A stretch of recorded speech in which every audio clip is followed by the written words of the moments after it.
சீலை மேலே ஓட்டி இனிமை ஆங்கார சுண்ணத்தை மேலே அத்தி எளிய முறையில் தெளிவு பெருக சூடில்லாரசவாதம் கேளடா பெருக 8 வீரட்டி இட்டு பேதம் இலா சீவ அக்னியை தொட்டு ஊருக காற்றினை அந்தரத்தி விட்டு ஊதடா தீய வாதனை ஒழிந்திட ஊதடா தீய வாதனை ஒழிந்திட சோதில்லாரசவாதம் கேளடா சுகம் பேரணி திடமோடு பூடம் இட்டிட திடமோடு பூடம் இட்டிட உன்மேனி சிவக்கும் ரோமங்கள் கருக்கும் உன்மேனி சிவக்கும் ரோமங்கள் கருக்கும் மனிதன் நீ கடமுள் ஊரைந்திடும் கைவல்யம் கண்கள் கடமுள் ஊரைந்திடும் கைவல்யம் கண்கள் சாரங்க பாணி ஊட்டும் மருந்தான சூதிலாரசவாதம் கேளடா சுகம் பேரணி அனைவருக்கும் நமஸ்காரம். அனைவருக்கும் ஆத்ம நமஸ்காரம். குருவே நமஸ்காரம். நமஸ்காரங்கம்மா. குருவே, போன செஷன்ல விசாரமே உருவம்னும் உருவம் தான் விசாரம்னு சொன்னீங்க இல்லையா? எனக்கு அதுல சரியா புரிப்படல. என்னன்னா நிறைய இருக்கோம் சொல்றீங்க, எனக்கு அதுக்கான பொருள் இன்னும் கொஞ்சம் டீடைல்டா சொல்றீங்களா?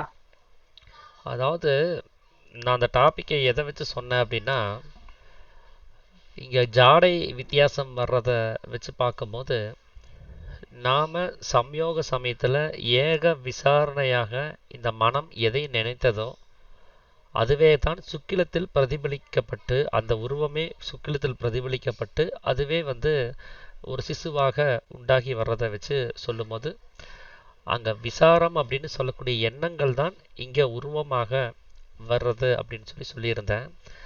அது அந்த கர்ப்பம் தரிக்கக்கூடிய அந்த ஒரு நிலைமையில மட்டும் அப்படி கிடையாது. இப்போ நாம் பொதுவாக வெளியில் இருக்கக்கூடிய விஷயங்களை கேட்குறோம், காண்கிறோம், அறிகிறோம். உண்மையாகவே இதெல்லாமே உண்மையிலே இல்லாதது தான் இது. ஏன்னா இது நம்மளிலிருந்து வெளிப்பட்டு திரும்ப நமக்குள்ளாரையே லயிக்கவும் செய்யுது. இதை பற்றி நான் ஏற்கனவே நிறைய தடவை நான் சொல்லியிருக்கிறேன். அப்போது இந்த பார்க்கறது, கேட்கறது, அறிகிறது, அப்போ இதெல்லாம் ஒன்றுமே இல்லை அப்படின்னு சொன்னால் அப்போ வேறு என்னவாக இருக்க முடியும் அப்படின்னா கற்பனை, சொப்பனம், கனவு அப்படிங்கிற நிலைமையில தான் இதை நம்ம பார்க்க வேண்டியதாகவே இருக்குது.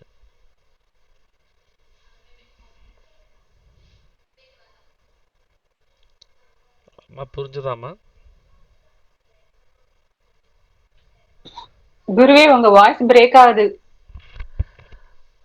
இப்போ கேக்குது.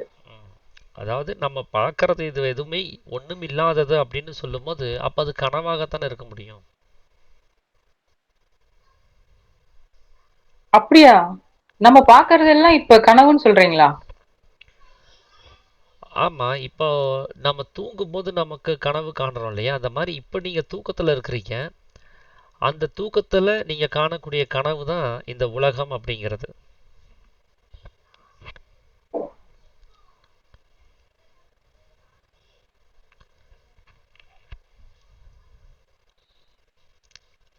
ஆமா, கேக்குதுங்களா?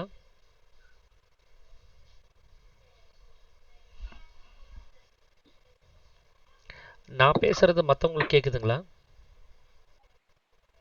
நல்லா கேக்குதியா? கிளியரா ஐயா இருக்குயா உங்க உங்களோட voice? இல்லம்மா, அப்ப உங்க சைடுல ஐயா இருந்து அப்ப ஏதாவது எனக்கு சிக்னல் ப்ராப்ளமா? ப்ராப்ளம் நினைக்கிறேங்க ஆமா, ஐயா. நீங்க கொஞ்சம் நகர்ந்து சிக்னல் ஆமாங்க இருந்துட்டு ஐயா, எனக்கு நேட்டிவ் மாறி இருக்கு. வந்திருக்கேன். ஓகே, கொஞ்சம் நகர்ந்து அப்படியே பாருங்க, எங்கேயாவது சிக்னல் இருக்கிற இடம் ஏதாவது இருக்கும். வந்துடுறேங்க. சரிங்க ஐயா, சொல்லுங்க ஐயா. ம். அப்போ இந்த உலகம் அப்படிங்கிறது என்னவா இருக்குதுன்னா, நீங்க தூங்கிட்டு இருக்கிறீங்க, அந்த தூக்கத்துல வரக்கூடிய சொப்பனம் மாதிரி தான் இந்த உலகம்ங்கிறது சொப்பனமா இருக்குது. ஏன்னா இப்ப நீங்க தூக்கத்துல இருக்கிறீங்க, அந்த தூக்கத்துல காணக்கூடிய சொப்பனம் தான் இந்த உலகம்ங்கிறது.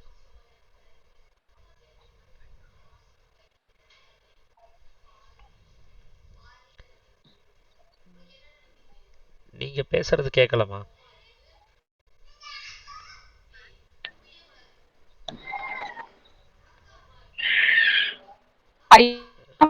அதான் உங்களோடது. கேட்கலங்க ஐயா, கேட்கவே ஆமா, இல்லைங்க ஐயா நீங்க பேச. ஆமா, உங்களோடது வந்து விட்டு விட்டு கேக்குது. ஐயா உங்களோடது வந்து விட்டு விட்டு கேக்குது. ஐயா, நான் வெளியில ஓகே, ரோட்டுக்கே வந்துட்டேங்க ஐயா. இது வில்லேஜ்ல வந்திருக்கேங்க ஐயா ஊருக்கு, அதனால ஓகே, சிக்னல் கிடைக்கலங்க ஐயா. பரவாயில்ல, பரவாயில்லம்மா. ஐயா பாலசுப்ரமணியம் ஐயா.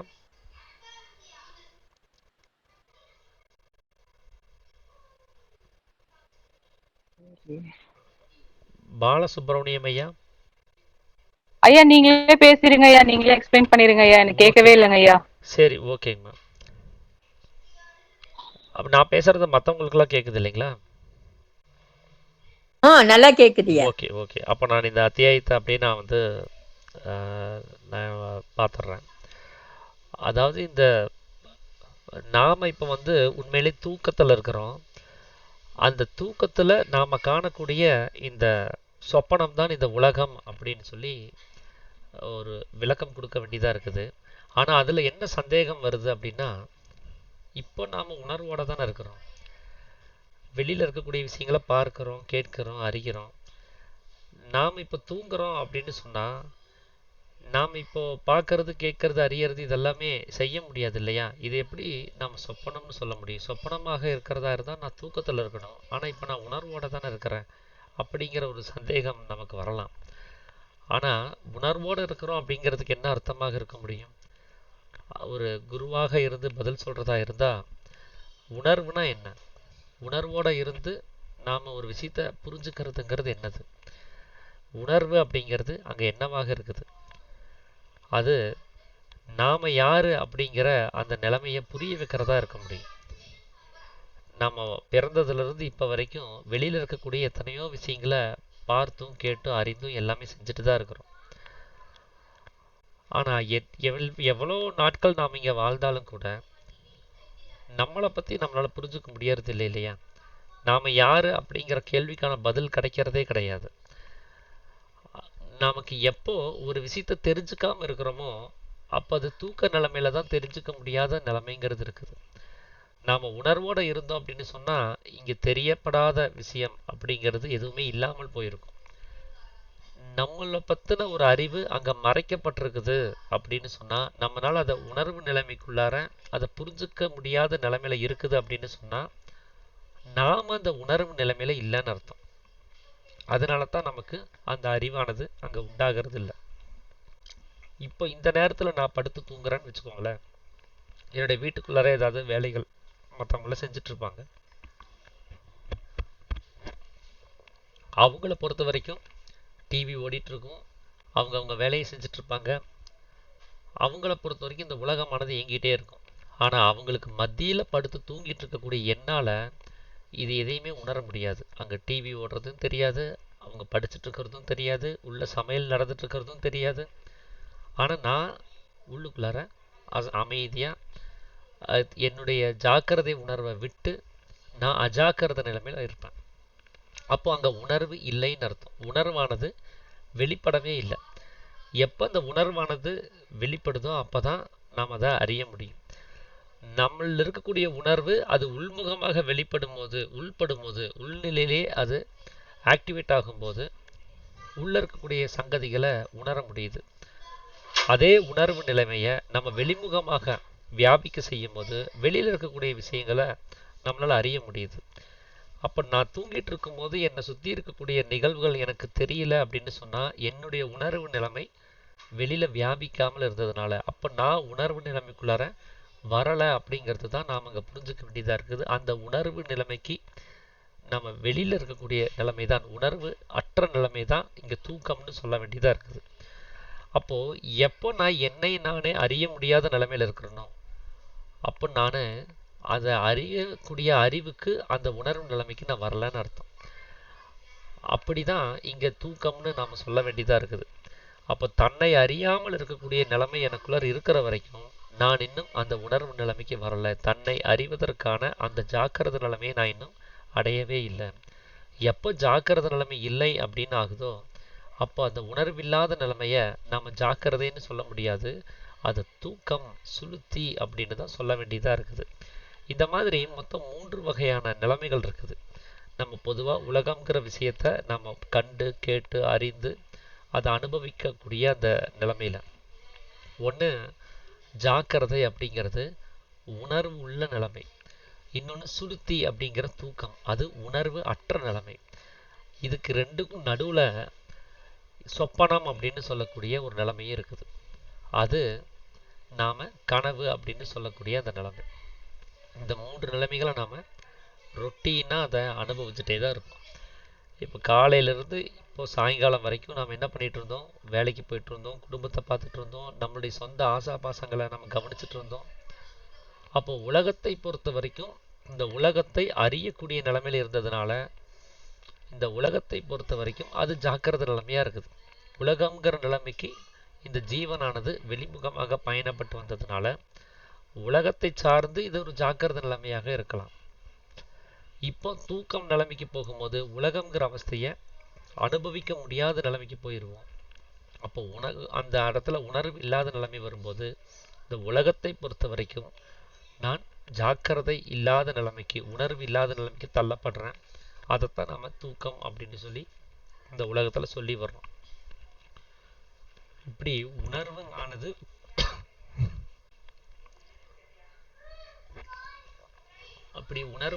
வெளிமுகமாக பயணிக்காமல் தன் உள்ளிலேயே இந்த வெளியில் இருக்கக்கூடிய விஷயங்களை அப்படியே காட்சிப்படுத்தப்படும் போது அதைத்தான் நம்ம கனவுன்னு சொல்லிட்டு இருக்கிறோம். இப்படிதான் இந்த 3 வகையான நிலைமைகளை உலகம் சார்ந்து நாம அனுபவிச்சுட்டு இருக்கிறோம். அதுக்கு நாம வச்சிருக்கக்கூடிய பெயர் தான் ஜாக்கிரதை, சொப்பனம், சுளுத்தி அப்படிங்கிறது. ஆனா உண்மையிலேயே இந்த ஜாக்கிரதை, சொப்பனம், சுளுத்தியை பத்தி வேதங்கள்ல கூட எழுதியிருக்கிறாங்க. வேத சாஸ்திர இதிகாசங்கள்ல இதை பத்தின நிகழ்வுகள் அங்க இருக்கவே செய்யுது. நமக்கு அதோட தொடர்புடைய நிலைமையில் இருக்கிறதுனால நம்ம அதோட கம்பேர் பண்ணி சொல்லிட்டு இருக்கிறோம். ஆனா சாமி இந்த ஒரு நிமிஷம் ஐயா. ஐயா இப்ப கேக்குதுங்க ஐயா, எனக்கு நான் கன்வர்சேஷன் வந்துடுறேங்க ஐயா. வந்துடுறீங்களா? ஓகே, வந்துடுறேன். அப்ப நான் இப்ப சொல்ல வர டாபிக்கை நான் முடிச்சிடுறேன், அதுல இருந்து சந்தேகத்துக்கு எழுது. சரிங்க ஐயா. அப்ப இந்த 3 வகையான அந்த நிலைமைகள்ங்கிறத தான் நாம உலகத்துல அனுபவிச்சுட்டு வர்றோம். அந்த நிலைமைகள் ஒன்று உலகத்தோடு இருக்கக்கூடிய உலகத்தை அறிவதற்கு தேவையான உணர்வுள்ள நிலைமை, அதை நாம ஜாக்கிரதை அப்படின்னு சொல்லிட்டு வர்றோம். இரண்டாவது உலகத்தை அறிய முடியாமல் இருக்கக்கூடிய உணர்வற்ற நிலைமை, அதை தூக்கம் அப்படின்னு நம்ம சொல்றோம்.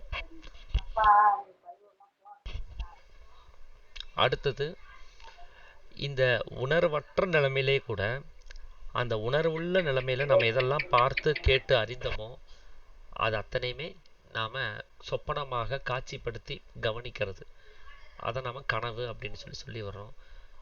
ஸோ இப்படிதான் உலகத்தினுடைய நிலைமை அப்படிங்கிறது ஒன்று இருக்குது. இது சார்ந்த 3 நிலைமைகளை பத்தி நீங்க கேள்விப்பட்டிருக்கீங்க இல்லையா? ஆமாங்க ஐயா, கேள்விப்பட்டிருக்கிறீங்க. அப்போ இப்படி தூக்கம் அப்படின்னு சொல்லக்கூடிய நிலைமை இருக்கிறதுனால தான் நமக்கு உணர்வுங்கிறது அங்கே இல்லாமல் ஆகுது.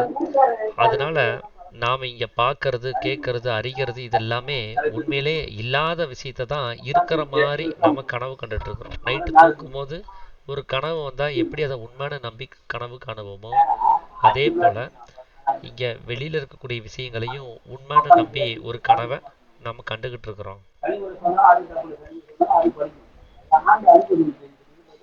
ம். ஐயா இப்ப இந்த ஜாக்கிரதை, சொப்பனம், சுளுத்தி இந்த 3 நிலைமை சொல்லிட்டீங்க. ஆமாமா.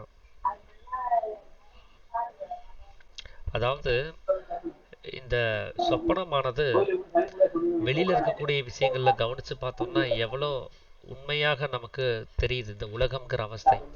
அதே மாதிரி தானே நம்ம நைட்டு தூங்கும் போது இருக்கக்கூடிய சொப்பனமும் அங்கே உண்மையாகவே நமக்கு தோணுது இல்லையா? நாம வெளி ஆமாங்க ஐயா.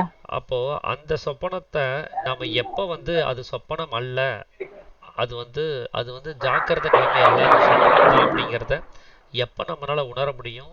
தூக்கம்ங்கிற ஒரு நிலைமையிலேருந்து நாம விழிச்சு வெளியில வந்தா தானே. ஆமா, அந்த மாதிரி தூக்கத்துல இருந்து முழிச்சாதான் உணர முடியும். ஆமாம். இப்போ நம்ம தூங்கிட்டு இருக்கிற வரைக்குமே நாம் நைட்டு தூங்கும் போது உண்டாகக்கூடிய சொப்பனத்தை நாம் வந்து அது சொப்பனம்னே புரிஞ்சுக்க முடியாது இல்லையா? ஆமா, புரிஞ்சுக்க முடியாது. அப்போ தூக்கம்னு ஒன்று இருக்கிற வரைக்கும் நாம் காணக்கூடியது சொப்பனம் தாங்கிற அந்த ஒரு உண்மையவே நம்மளால் தெரிஞ்சுக்க முடியாது. எப்போ தூக்கத்திலிருந்து எழுந்திருக்கிறோமோ அப்போ தான் அது சொப்பனம்ங்கிற ஒரு உணர்வு நிலைமையே நமக்கு கிடைக்கும் இல்லையா? ஆமா, நம்ம தூங்கும் போது ம். அந்த சமயத்துல நமக்கு எதுவுமே நமக்கு தெரியாம இருப்போம் இல்லைங்களா? ஆமாம். இப்ப நாம வந்து எல்லாமே நமக்கு தெரியுதுங்களே இங்க.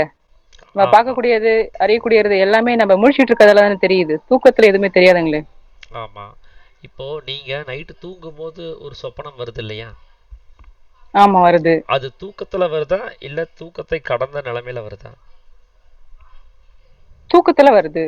இப்ப தூங்கிட்டு இருக்கும்போது மனம் உள்ள அடங்கி இருக்குது அப்படின்னு சொல்றோம் இல்லையா? எதையுமே அறிய முடியாதுன்னு சொல்றோம். ம். மனம் செயல்படுறது இல்லைன்னு சொல்றோம் இல்லையா? ஆமா, பண்றது இல்ல. அப்போ அந்த கனவை காண்றது யாரு? ம். புரியுது. கனவை யார் பார்க்கறாங்க? ம். இந்த கண்கள் பாக்குதா? இல்ல, பாக்குறது இல்ல. நான்கிற அகங்காரம் பாக்குதா? இல்ல, அப்ப அங்க யார் பார்க்கறாங்க? அங்க மனம். மனம் தான் பார்க்குது. இப்போ மனம் பார்த்தல் அப்படிங்கிற ஒரு செயல் செய்யுது அப்படின்னு சொன்னா அது செயல்படல, அது அமைதியா இருக்குன்னு சொல்ல முடியுமா? சொல்ல முடியாது. அப்போ தூக்க சமயத்துல அமைதியா இருக்குன்னு சொல்றோம். ஆனா கனவு காணும் போது அது செயல்படவே செய்யுது இல்லையா? ஆமா, அப்போ தூக்கத்தையும் கனவையும் ஒன்றாக பார்க்க முடியுமா? தூக்கத்தையும் கனவையும் ஒண்ணா பார்க்க முடியாது. ரெண்டும் ஒரே நிலைமைதான்னு சொல்ல முடியாது இல்லையா? ரெண்டு வெவ்வேறு சொல்ல நிலைமைகள் முடியாது. தானே. ம். அதனால தான் இதை ஆமா. 3 நிலைமைகளாக தொகுத்து கொடுத்துருக்குறாங்க. ஒன்று வெளியில் இருக்கக்கூடிய விஷயங்களோட பந்தப்படக்கூடிய நிலைமை, இன்னொன்று எதுலேயுமே பந்தப்படாமல் இருக்கக்கூடிய நிலைமை, மூணாவது இந்த கனவு மட்டும் காணக்கூடிய நிலைமை, வெளிமுகமாக போகாமல் உள்ளிலிருந்தே காட்சிகளை காணக்கூடிய நிலைமை அப்படின்னு 3 நிலைமைகள் இருக்குது ம். இல்லைங்களா? அப்போ தூக்கத்தில் தூங்கும்போது கனவு காண முடியாதுன்னு கேட்டால் முடியாது தான். ஆனால் ம். தூக்கங்கிற நிலைமையிலிருந்து நீங்கள் கனவு காணுவதற்கான நிலைமைக்கு நீங்கள் மாற்றம் அடையணும். புரியுது. அப்ப நான் இது வரைக்கும் தூங்கிக்கிட்டு இருக்கேன். ம். இப்ப தோன்றியது எல்லாமே தூக்கத்தில் கண்ட சொப்பனம்னு சொல்றீங்க இல்லைங்களா? ஆமாம். அப்படிதான் தெளிவாகுது நீங்க சொல்றதுல இருந்து. ம். ஆனா இது அப்ப நான் பார்க்கறதுக்கு அவ்வளோ அசலா இருக்குது, ம், ம், உண்மையாகவே ம். இருக்குது இல்லையா? ஆமா. அப்ப இந்த நிலைமை தூக்கம்னு சொல்றீங்க. ம். ஆனா நம்ம காணப்படுறது சொப்பனம்னு சொல்றீங்க. ம். இப்ப நான் சாதாரணமா தூங்குறோம் இல்லையா? ஆமா. டெய்லி நைட்ல தூங்குறோம். அதுல சொப்பனம் வருது இல்லைங்களா? ம். அப்ப இதுக்கு என்னன்னு சொல்ல முடியும்? உண்மையாவே வந்து தூக்கம் அப்படிங்கிறது நான் யார் அப்படிங்கிற ஒரு நிலைமைய கவனிக்காம இருக்கிறது, தன்னை அறியாமல் இருக்கிறது. இதை தவிர்த்து வேறொரு தூக்கம் அப்படிங்கிறதே நமக்கு கிடையாது. அதே போல என்ன இப்படி சொல்றீங்களே? ஆமா, ஏன்னா நான் டெய்லியும் தூங்கிட்டு தானே இருக்கேன். கனவும் கண்டுகிட்டு தானே இருக்கேன். இல்ல அனுபவப்பட்டுட்டு இருக்கேனே. அந்த நிலைமையை அனுபவிக்கிறீங்க, ஆனா அதுக்கு நீங்களாகவே அதுக்கு தூக்கம்னு ஒரு பேர் வச்சிருக்கிறீங்க. பேர் ம். யாரை வேணாலும் எதுக்கு வேணாலும் மாத்தி வைக்கலாம் இல்லையா? அதுக்காக அது அந்த நிலைமை தான் சொல்லிட முடியாது இல்லையா?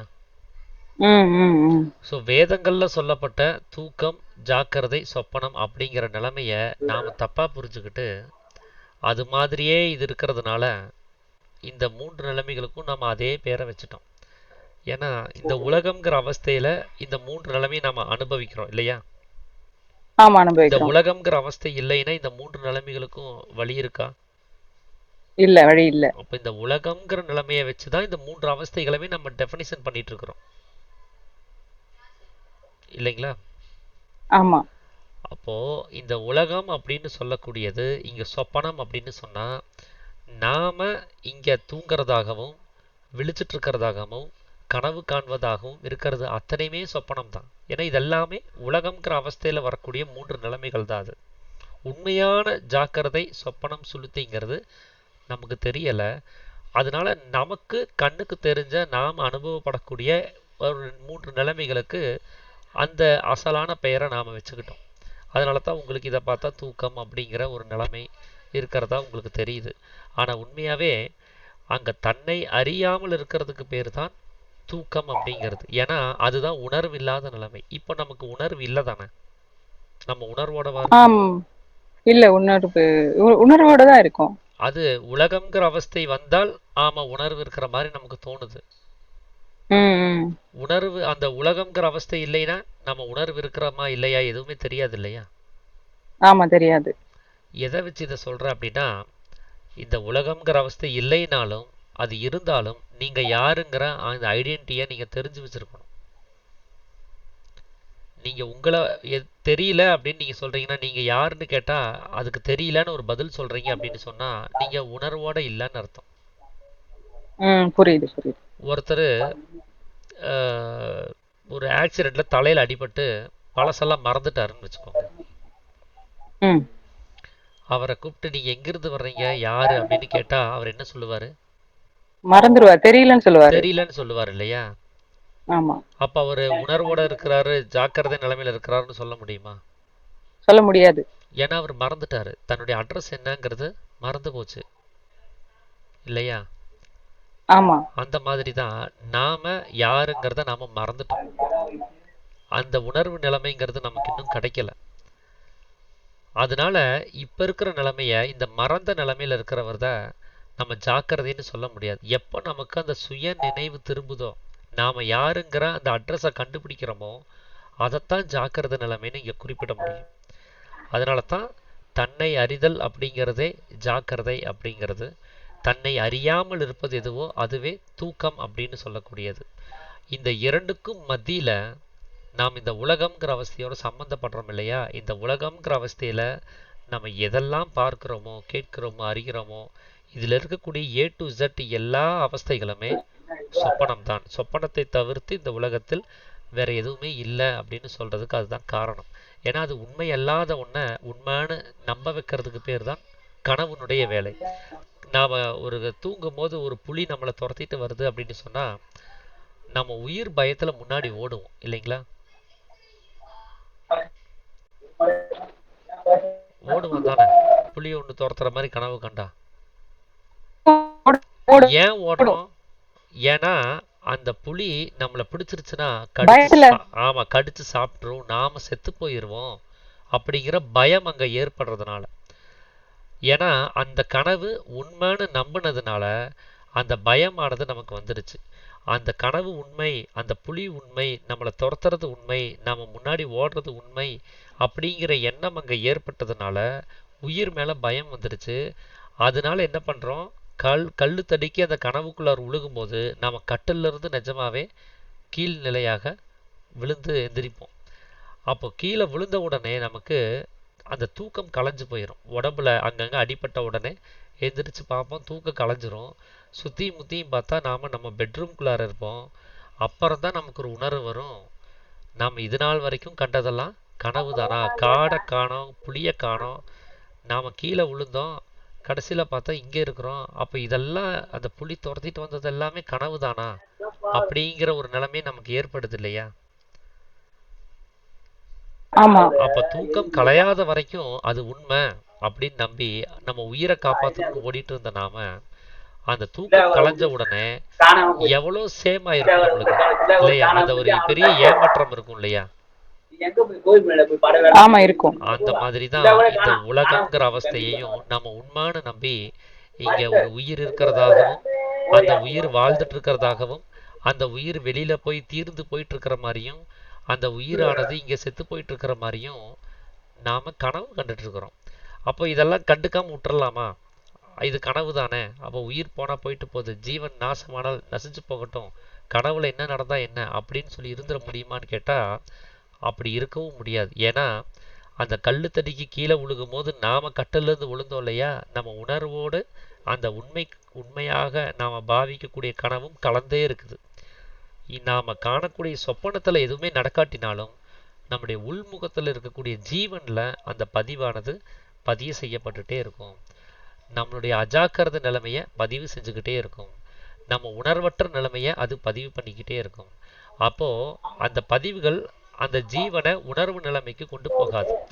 அதனால தான் இந்த உலகம்ங்கிற அவஸ்தையில இதெல்லாமே பொய்யாக இருந்தாலும் கூட நாம இங்க என்ன கவனிக்க வேண்டியது இருக்குன்னா, நம்மளுடைய சொந்த முயற்சியினால அனுபவத்துல இது பொய்ங்கிறத உணர்ந்தாகணும்.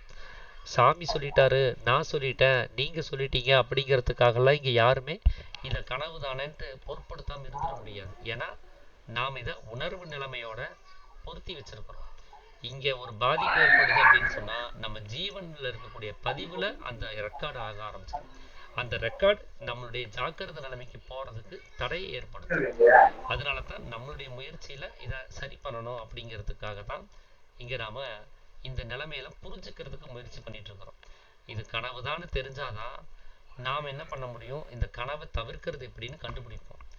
எப்படி இந்த புலி துரத்தின கனவு நம்மளுக்கு கலைஞ்சு போச்சு? தூக்கம் விழிச்சதுனால இல்லைங்களா?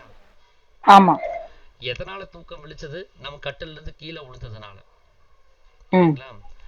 அந்த ஆமா. தூக்க நிலைமையானது எந்த வகையில நமக்கு விழிப்பு நிலைமை ஏற்பட்டாலும் சரி, தூக்கத்திலிருந்து நம்ம எப்ப விழிப்பு நிலைமைக்கு வந்தாலும் சரி, இது கனவுதாங்கிறத நம்மளால உடனே புரிஞ்சுக்க முடியும். வேற யாரும் எக்ஸ்பிளனேஷன் கொடுக்க வேண்டியது இல்லை.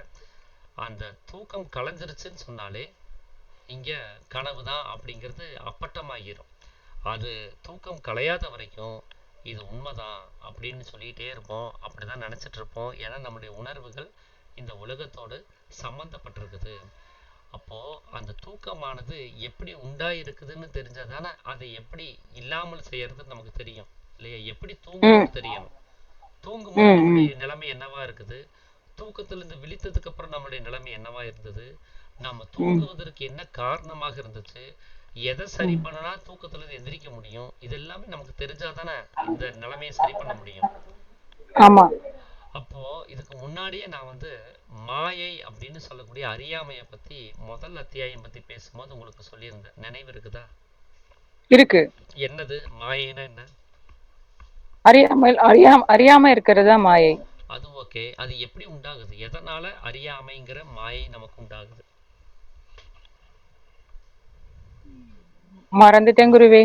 நம்மளுடைய ஜீவசக்தியான வாயு தூங்கும் போது என்ன பண்ணிட்டு இருக்குது? உள்ளுக்குள்ள இருக்கு. அப்ப மாயை நமக்கு இருக்குதா? இல்ல. காலையில எந்திரிச்ச உடனே நம்ம ஜீவசக்தியான வாயு என்ன பண்ணுது? வெளியில வந்துடுது. அப்ப மாயை இருக்குதா? இருக்கு. ஆமா. அப்போ ஜீவசக்தியான வாயு வெளியில வந்துச்சுன்னா மாயை உண்டாயிருது. ஜீவசக்தியான வாயு உள்ளுக்குள்ள அடங்கி போச்சுன்னா மாயை காணாம போயிடுது இல்லையா? ஆமா. இப்போ இந்த மாயைங்கிற அறியாமை தான் தூக்கம் அப்படின்னு சொன்னா, இப்ப தூக்கத்துல இருந்து நான் எப்படி எந்திரிக்க முடியும்? தூக்கத்துல எப்படி மாயை உண்டாகிறது எதனாலன்னு நான் சொல்லிட்டேன். இப்ப மாயையை கலைக்கணும். நான் மாயை இல்லாமல் பண்ணணும். நான் என்ன பண்ணணும்? உள்ளுக்குள்ளவே இருக்கணும். எது? ஜீவன். ஜீவசக்தியான வாயு தானே மாயையை உண்டு பண்ணுது. ஆமா. அப்ப ஆமா. இருக்கணும் ஜீவசக்தியான வாயு. நாம தூங்கும்போது நீங்க நல்லா கவனிச்சு பாருங்க, நம்முடைய சுவாசம் எங்க இருக்கும்? நாம தூக்கம்னு அபிமானிக்கக்கூடிய சுவாசம் எங்க இருக்கும்?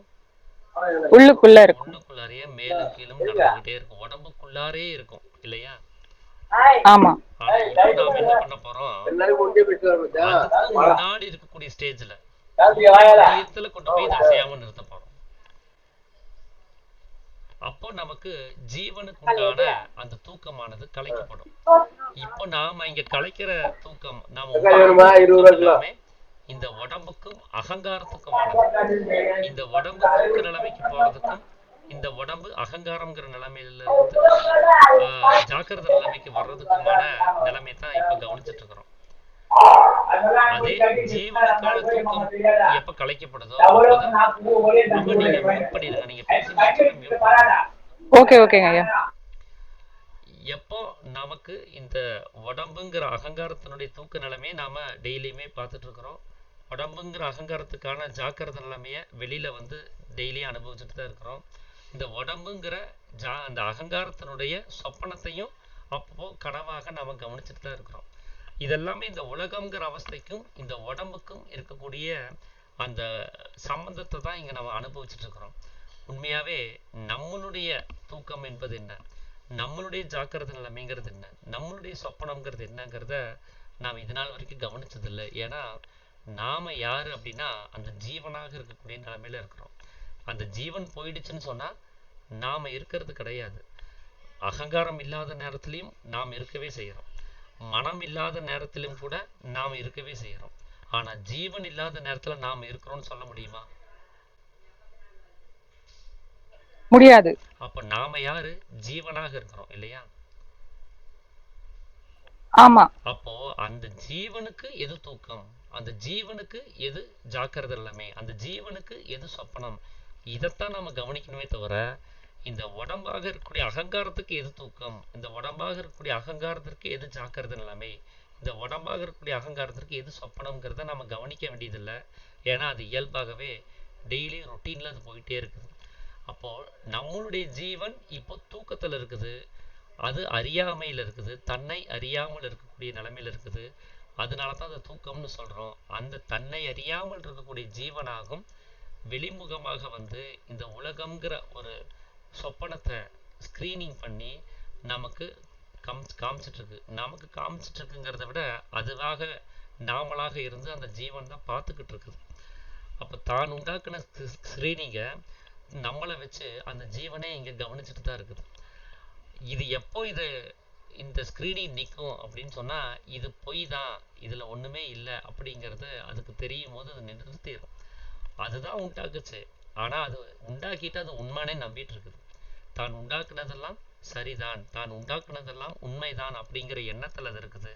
அது பொய் அப்படிங்கிற உணர்வு வரணும் அப்படின்னு சொன்னா முதல்ல அந்த ஜீவன்கிறது யாருங்கிறது தெரியணும்.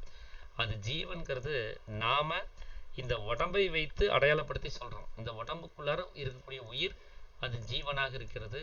அந்த ஜீவன் தான் நாமன்னு சொல்லி இங்க ஒரு அடையாளத்தை சொல்லிட்டு இருக்கிறோம். அது இந்த உடம்பு உண்டாகிறதுக்கு முன்னாடி என்னவாக இருந்துச்சு அப்படின்னு நமக்கு தெரியாது. அதனாலதான் தன்னை அறியணும்னு சொல்றாங்க. நீங்க யாருன்னு முதல்ல தெரிஞ்சுக்கோங்க. அப்ப அந்த ஜீவன் தான் நாமளா அப்படின்னு கேட்டா அதுவும் கிடையாது. அதுக்கு முன்னாடியும் நாம் இருக்கவே செஞ்சிருக்கிறோம். உடம்பு உண்டானதுனால ஜீவனாக நம்ம வந்தோம். இந்த உடம்பு உண்டானதுனால மனமாக வெளியில வியாபிக்கிறோம். இந்த உடம்பு இருக்கிறதுனால இந்த உலகத்தோட பந்தப்படுற அகங்காரமாக இருக்கிறோம். இந்த உடம்பு இல்லைன்னா இந்த 3 நிலைமைகளும் இல்லாமல் போயிடும். இந்த உடம்புங்கிற அவஸ்தைக்கும் இந்த உலகம்ங்கிற அவஸ்தைக்கும் இதை பார்த்து கேட்டு அறிந்து அனுபவப்படுறதுக்காகத்தான் இந்த ஜீவனாகவும் மனமாகவும் அகங்காரமாகவும் நாம இங்க மாறி மாறி செயல்பட்டு இருக்கிறோம். ஆனா இந்த உடம்புங்கிறது உண்டாகிறதுக்கு முன்னாடியே உடம்பை கடந்த நிலைமையில நாம யாராக இருக்கிறோம் அப்படிங்கிறது தான் இங்க ஜாக்கிரதை உணர்வுங்கிறது. அதுதான் தான் அப்படின்னு சொல்லக்கூடிய ஈஸ்வரன்கிற நிலைமை. அந்த ஈஸ்வரன்கிற நிலைமைக்கு போயிட்டோம்னு சொன்னா அதுதான் உண்மை நிலைமைங்கிறத புரிஞ்சுக்கிட்டோம்னு சொன்னா நமக்கு மாயை கிடையாது. மாயைங்கிற தூக்கம் இல்லைன்னா அதனால் உண்டாக்கப்பட்ட இந்த உலகம்ங்கிற சொப்பனமும் கிடையாது. இதுல இருந்து நாம விடுதலை வந்துட முடியும். அதனால நாம தூக்கம் அப்படின்னு சொல்லக்கூடிய தன்னை அறியாமல் இருக்கக்கூடிய இந்த ஈஸ்வரன் தான் நாம அப்படிங்கிறத புரிஞ்சுக்காம இருக்கக்கூடிய அந்த நிலைமை தான் தூக்கம். இதை தவிர்த்து வேற விஷயங்களை நம்ம தூக்கம்னு சொல்ல முடியாது. வேணா அந்த நேரத்துல மனம் வேலை செய்யாததுனால மனம் வேலை செய்யாத சமயம், மனம் அமைதியாக இருக்கக்கூடிய சமயம், மனம் வேலை விட்ட சமயம் அப்படின்னு வேணா அதை நம்ம சொல்லிக்கலாம். இதே போல இந்த தன்னை அறியக்கூடிய அந்த தான்கிற ஈஸ்வரன் யாரு அப்படிங்கிறத தெரிஞ்சுக்கக்கூடிய அந்த ஜாக்கிரதை நிலைமை, இதை தவிர்த்து இன்னொரு ஜாக்கிரதை நிலைமைங்கிறது கிடையாது. இந்த உலகத்தை இப்போ நாம பார்த்து கேட்டு அறிஞ்சிட்டு வர்றத ஜாக்கிரதை நிலைமைன்னு சொல்லிட்டு இருக்கிறோம். அகங்காரத்துக்கு வேணா ஜாக்கிரதை நிலைமையா இருக்கலாம், ஆனா ஜீவனுக்கு அது ஜாக்கிரதை நிலைமை கிடையாது. வேணும்னா அது இந்த மனம் வேலை செய்யக்கூடிய சமயம், மனம் தொழிற்சாலையில் போய் ஒரு பணி செய்யக்கூடிய சமயம் அப்படின்னு வேணால் சொல்லிக்கலாம். ஏன்னா இந்த உலகம்ங்கிற அவஸ்தை இருந்தால்தான் இந்த மனதினால பார்க்கவும் கேட்கவும் அறியவும் செய்ய முடியும். இந்த உலகம்ங்கிற அவஸ்தை இல்லைன்னா மனசுக்கு அந்த தொழில்களும் கிடையாது. அதனால் இந்த மனம் தொழில் செய்வதற்காகத்தான் உலகத்தை உண்டு பண்ணுது. ஒரு தொழிற்சாலைக்கு நாம் போய் எப்படி வேலை செஞ்சுட்டு திரும்ப சொந்த வீட்டுக்கு திரும்பி வந்துடுறோமோ, அது மாதிரி காலையில் எந்திரிச்ச உடனே இந்த மனமானது வெளிமுகமாக ஜீவசக்தியான வாயுவாக வெளியில் வந்து உலகங்கிற தொழிற்சாலையை உண்டு பண்ணி இங்கே பார்க்கறது கேட்கறது அறிகிறதுங்கிற வேலைகள்லாம் செய்யும். செஞ்சு முடித்து எனர்ஜியெல்லாம் லாஸ் பண்ணிவிட்டு டயர்டானதுக்கப்புறம் அந்த தொழிற்சாலையிலிருந்து உலகங்கிற அவஸ்தையிலிருந்து உள்முகமாக வந்து தன்னுடைய சொந்த இடத்துக்கே தான் உற்பத்தியான இடத்துக்கே அமைதியாக வந்து ஓய்வெடுக்கும். அப்படி தொழிற்சாலையில் வேலை செய்யக்கூடிய நிலைமையை நாம் இங்கே ஜாக்கிரதைன்னு நம்பிட்டு இருக்கிறோம். அது உண்மையான ஜாக்கிரதை கிடையாது. அது மனம் வேலை செய்யக்கூடிய சமயம். அது அகங்காரத்தின் அடிப்படையில் வேணால் ஜாக்கிரதையாக உலகத்தில் சொல்லிட்டு வர்றாங்க. அதே தொழிற்சாலையை விட்டு வீட்டுக்கு வந்து ஓய்வில் இருக்கக்கூடிய சமயத்தை நாம் தூக்கம்னு சொல்லக்கூடாது. ஏன்னா அது ஜீவனை பொறுத்த வரைக்கும் அது தூக்கம் கிடையாது. அது மனம் வேலையை நிறுத்தின சமயம். அது அகங்காரத்துக்கு வேணால் அது தூக்கம்ங்கிற ஒரு நிலைமையாக இந்த உலகத்தினால சொல்லப்படலாம். அதே போல் சொப்பனம் அப்படிங்கிறது நாம் இந்த தொழிற்சாலையில் இந்த பார்த்து கேட்டு அறிந்த சங்கதிகளை வீட்டுக்கு வந்தும் கூட நம்ம ஒய்ஃபோட இல்லை குடும்பத்தில் இருக்கக்கூடிய அங்கத்தினரோட நம்ம டிஸ்கஸ் பண்ணுவோம். இன்றைக்கி கம்பெனியில் இது நடந்தது, இந்த ஒரு செய்தி நமக்கு கிடைச்சது, இப்படி ஒரு அழைப்புதல் வந்து ஒருத்தர் கொடுத்தாரு, அப்படி எதையாவது ஒன்றா நம்ம ஃபேக்ட்ரியில் நடந்த விஷயத்த வீட்டில் வந்து சொல்கிற மாதிரி. அந்த ஃபேக்ட்ரி எங்கேயோ இருக்குது, அந்த வேலையை முடிஞ்சு போச்சு. ஆனால் வீட்டுக்கு வந்தும் கூட ஃபேக்ட்ரியை பற்றி சிந்திச்சு ஒரு வேலையை செய்கிறோம் அப்படின்னு சொன்னால், அப்போ ஃபேக்ட்ரியை பற்றி ஆலோசனை செய்கிறோம் யோசிக்கிறோம் அப்படின்னு சொன்னால் அந்த நிலைமைக்கு பேர் தான் நீங்கள் சொப்பனம் அப்படின்னு நாம் நினச்சிட்ருக்குறோம். இந்த கனவு அப்படிங்கிறது நம்ம நைட்டு தூக்கத்தில் காணக்கூடிய அகங்காரத்துக்கான கனவு அப்படிங்கிறது என்னவா இருக்குதுன்னா, இந்த உலகத்தில் நம்ம கண்டு கேட்டு அறிந்த விஷயங்களை அது திரும்ப வந்து ரீகால் பண்ணுது, திரும்ப இன்னொரு முறை யோசித்து பார்க்குது. இந்த உலகத்தில் பார்த்தது கேட்டது அறிந்ததை தவிர்த்து வேற ஒன்று புதுசாக ஒன்று கனவுக்குள்ளார வராது. நாம் இது வரைக்கும் பார்க்காத ஒரு ஏலியனுடைய ரூபத்தை நாம் இங்கே கனவாக பார்க்க முடியாது. ஒன்று அதை நம்ம கற்பனை செஞ்சாவது பார்த்துருக்கணும், இல்லைன்னா கேள்வியாவது பட்டிருக்கணும், இல்லைன்னா பார்க்கவாவது செஞ்சுருக்கணும். இந்த மூன்று நிலைமைகளும் அல்லாத ஒன்று நம்ம கனவுக்குள்ளார வந்து இன்ட்ராக்ட் ஆகிறதே கிடையாது. அதனால தான் இந்த உலகங்கிற தொழிற்சாலையில் நாம் அனுபவித்த விஷயங்கள் மாத்திரமே நாம் வீட்டுக்கு வந்ததுக்கப்புறமும் கூட அது ஆலோசனை சமயமாக உள்ளுக்குள்ளே வந்துட்டுருக்குது. அதனால் ஜீவனை பொறுத்த வரைக்கும் நாம் சொப்பனம்னு எதை சொல்லிட்டு இருக்கிறோமோ அதைய அந்த மனம் ஆலோசனை செய்யக்கூடிய சமயம், மனம் அந்த தொழிற்சாலையில் நடந்த சங்கதிகளை யோசிக்கக்கூடிய சமயம், அதை ரீகால் பண்ணக்கூடிய சமயம்னு வேணால் நம்ம அதை சொல்லிக்கலாமே தவிர அதை சொப்பனம்னு சொல்ல முடியாது. ஜீவனை பொறுத்த வரைக்கும் இந்த உலகம்தான் சொப்பனம். ஜீவனை பொறுத்த வரைக்கும் தன்னை அறியாமல் இருப்பது தான் தூக்கம். ஜீவனை பொறுத்த வரைக்கும் தன்னை அறிவதே ஜாக்கிரத நிலைமை அப்படிங்கிறது. அதனால் இந்த இரண்டு தூக்கம், இரண்டு சொப்பனம், இரண்டு ஜாக்கிரத நிலைமை இதெல்லாம் போட்டு நீங்கள் குழப்பிக்க வேண்டாம். ஒன்று அகங்காரத்துக்கானது, அது உலகத்தோடு சம்மந்தப்பட்டது. இன்னொன்று ஜீவனுக்கானது, அது உள்முகமாக சம்மந்தப்பட்டது.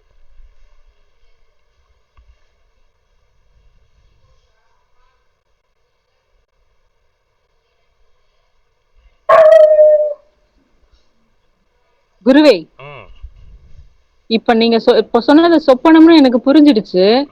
ஆனா நாம தூங்கும் போது பாக்குற சொப்பனம் ரொம்ப சின்னதாவும், இப்ப நாம முழிச்சிட்டு இருக்கோம் இல்லையா, இப்ப தூக்கத்துல இருக்குன்னு சொல்றீங்க இல்லையா, இந்த ரொம்ப தூக்கம் நீண்டதா இருக்கே, அப்ப இதுல காணக்கூடிய சொப்பனமும் ரொம்ப பெருசா தானே இருக்கும்.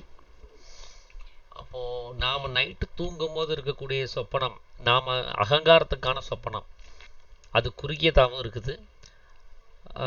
ஜீவனுக்கான சொப்பனம் அப்படிங்கிற இந்த உலகம்ங்கிற அவஸ்தை அது நீண்டதாகவும் இருக்குது அப்படிங்கிறத நீங்கள் சொல்கிறீங்க இல்லையா? எதை வச்சு அதை சொல்கிறீங்க? காலநிலைகளை வச்சு சொல்கிறீங்களோ? ஆமா குருவே, காலநிலைகளை வச்சு தான் சொல்கிறேன். அப்போ நம்மளை பொறுத்த வரைக்கும் இப்போ ஒருத்தர் பிறக்கிறாருன்னு வச்சுக்கோங்க, அவர் ஒரு 70 வயசில் அவர் வந்து செத்து போகிறாரு அப்படின்னு சொன்னால், அவருடைய ஜீவனுடைய உலகம்ங்கிற சொப்பனம்ங்கிறது அந்த 70 வருட காலம் அவர் உலகத்தை அனுபவிக்கக்கூடிய நீண்டமான சொப்பனமாக இருக்குது அப்படிங்கிறது தானே உங்களுடைய கூற்றாக இருக்குது. ஆமா குருவே. அதே தூக்கத்தில் நாம காணக்கூடிய அகங்காரத்துக்கான சொப்பனம்ங்கிறது அது ஒரு 8 மணி நேரம் தான் அதிகபட்சம் நம்ம தூங்குறோம் ஒரு நாளைக்கு. அந்த 8 மணி நேரத்துக்குள்ள தான் அந்த சொப்பனம் வருது. நாம தூங்கக்கூடிய அத்தனை நாளிகைகளும் நம்ம சொப்பனமாக கணக்கில் எடுத்துக்கிட்டா கூட 8 மணி நேரத்துக்கு மிகுந்து அது போறது கிடையாது இல்லைங்களா? அப்போ இதை பொறுத்து தான் நீங்க வந்து அகங்காரத்துக்கான சொப்பனமானது 8 மணி நேரம் அதிகபட்சம் வரும். அதுக்கு மேல வர்றதுக்கு வாய்ப்பு இல்லை. ஏன்னா அதுக்கு மேல நம்ம தூங்க போறதும் இல்லை. ஆனா ஜீவனுக்கான சொப்பனம் அப்படிங்கிறது நம்முடைய வாழ்நாள் முழுவதும் இந்த உலகத்தில் அனுபவப்படக்கூடிய விஷயங்களோட கம்பேர் பண்ணி பார்த்தா ஒருவருடைய ஆயுட்காலம் முழுவதுமே அந்த சொப்பனம் தான் நீண்டு வருது. இது 70 வருட கால சொப்பனம், இது நீளமானது. அது 8 மணி நேர சொப்பனம், அது குறுகியது அப்படின்னு நீங்க சொல்ல வர்றீங்க இல்லைங்களா? ஆமா குருவே. இப்போ காலநிலைகளை நம்ம 2 சொப்பனங்கள்லையும் கம்பேர் பண்ணணும் அப்படின்னு சொன்னா 2 இடத்துலையுமே காலநிலைகள் சம்மந்தப்படணும். அப்பதான் நீங்க கம்பேர் பண்றதுக்கு கரெக்டா இருக்கும். 2 இடத்துலையுமே என்ன நிலைமைகள் இருக்குதோ 2லையுமே அந்த நிலைமைகள் இருக்குன்னா இந்த நிலைமை எவ்வளோ இருக்கு அந்த நிலைமை எவ்வளோ இருக்குதுன்னு கம்பேர் பண்ணலாம். சரி, நம்ம தூங்கும்போது நமக்கு காலநிலைகள்ங்கிறது இருக்குதா? உள்ளுக்குள்ளார இருக்கும்போது காலநிலைகள்ங்கிறது நமக்கு இருக்குதா? இல்ல. நம்ம காலத்தை உணர முடியாது. காலங்களை கடந்து நாம் இருக்கிறோம் இல்லைங்களா? ஆமா. காலங்களை கடந்து இருக்கக்கூடிய ஒரு சொப்பனம்னு ஒன்று இருக்குது, காலத்துக்கு உட்பட்டு இருக்கக்கூடிய சொப்பனம்ங்கிறது இருக்குது. இந்த காலத்துக்கு உட்பட்ட சொப்பனம்ங்கிறது தான் இந்த உலகம்ங்கிற அவஸ்தையில நம்ம வெளி உலகமாக காணக்கூடிய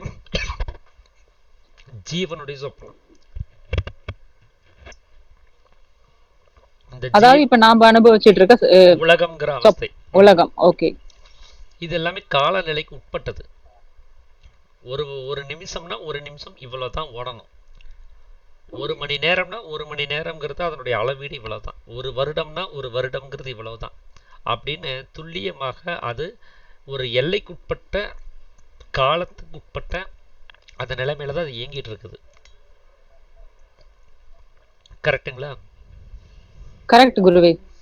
ஆனா இந்த உள்முக சொப்பனம்ங்கிறது காலநிலைக்கு அகப்படாதது. அப்ப அதுக்கு 1 நிமிஷம்ங்கிறது இவ்வளவுதான் அப்படின்னு எக்ஸாக்டா அதுல சொல்ல முடியாது இல்லையா? ஆமா, சொல்ல முடியாது. அப்போ அந்த மனமானது நினைச்சிச்சுன்னு சொன்னா நாம 1 நிமிஷம்னு குறிக்கக்கூடிய விஷயத்த அதிகப்படுத்திக்கவும் முடியும் இல்லையா? ஏன்னா அங்க எல்லைகள் கிடையாது. ஆமா, அதிகப்படுத்திக்கலாம். அதை குறிக்கவும் முடியும் இல்லையா? சோ அந்த கண்ட்ரோல்ங்கிறது அந்த மனசுகிட்ட இருக்குது இல்லைங்களா? ஆமா ஆமா. இப்போ நாம இந்த கண்ட்ரோல் எப்படி மனசுகிட்ட இருக்குங்கிறத நான் ஒரு உதாரணமா சொல்றேன். மனசு நினைச்சா அந்த கண்ட்ரோலை எப்படி செய்ய முடியுங்கிறத புரிஞ்சுக்கிட்டீங்கன்னா தான் இந்த காலநிலைக்கு உட்பட்ட சொப்பனத்துக்கும் காலநிலைக்கு அகப்படாத சொப்பனத்துக்கும் இருக்கிற வித்தியாசத்தை நம்ம புரிஞ்சுக்க முடியும்.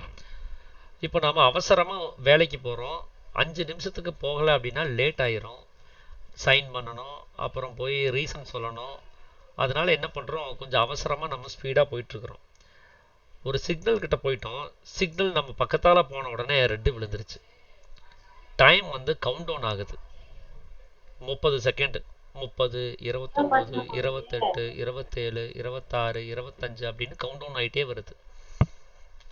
அந்த 30 செகண்ட் போகிறதுக்குள்ள அது 0 வந்து அடுத்த சிக்னல் ஓப்பன் பண்ணி வேற ஒரு சிக்னல்லாம் ஓப்பன் பண்ணி எல்லாம் முடிஞ்சு அது நமக்கு 0 ஆகி அந்த கிரீன் விழுகிறதுக்குள்ள நம்ம என்னெல்லாம் திங்க் பண்ணுவோம் தெரியுங்களா? இப்படியே லெஃப்ட்டு ஃப்ரீ லெஃப்ட் எடுத்து ஒரு யூட்டர்னை போட்டு அப்படியே நம்ம ஸ்ட்ரெயிட்டாக போயிடலாமா, இல்லை யாரும் கிராஸ் பண்ணலை அப்படின்னு சொன்னால் குறுக்கால வண்டியை விட்டுடலாமா அப்படின்ட்டு பல வகையான சிந்தனைகள் ஓடும். ஏன்னா அந்த 30 செகண்டை நம்மளால் பொறுமையாக கையாள முடியாது. ஏன்னா நமக்கு அவசரமாக போக வேண்டிய ஒரு தேவை இருக்குது. அந்த நேரத்தை அனுசரித்து பார்க்கும்போது அந்த 30 செகண்டுங்கிறது மிக நீண்டமாக மனம் உணருது. அது ஒரு பெரிய யுகம் அளவுக்கு அது மனசில் நினச்சிக்கிட்டு இதை எப்படி ஸ்கிப் பண்ணுறதுன்னு தெரியாமல் அது திண்டாடுது. அந்த 30 செகண்டை சீக்கிரமாக அதை விரைவாக அதைய கடத்துறதுக்கு முடியாமல் அது திணறுது. ஏன்னா மனசுக்கு அந்த சிக்னல் விழுந்தது பிடிக்கலை. ஏன்னா மனசுக்கு பிடிச்சது வேகமாக போகணும், ஆஃபீஸுக்கு சீக்கிரமாக போகணுங்கிற காரியத்தில் இருந்துச்சு. அதுக்கு ஒரு தடையாக சிக்னல் வந்ததுன்னே அந்த சிக்னலில் விழுந்த அந்த 30 செகண்ட் மனதிற்கு பிடிக்காமல் போகவே அதை கடத்துறது மனசுக்கு ரொம்பவும் கடினமாகி போச்சு. அதனால் அந்த 30 செகண்டுங்கிறது அதுக்கு ரொம்ப நீளமானதாக அது மனசு எடுத்துக்குச்சு. அதனால தான் இவ்வளோ திங்கிங் பண்ணுது.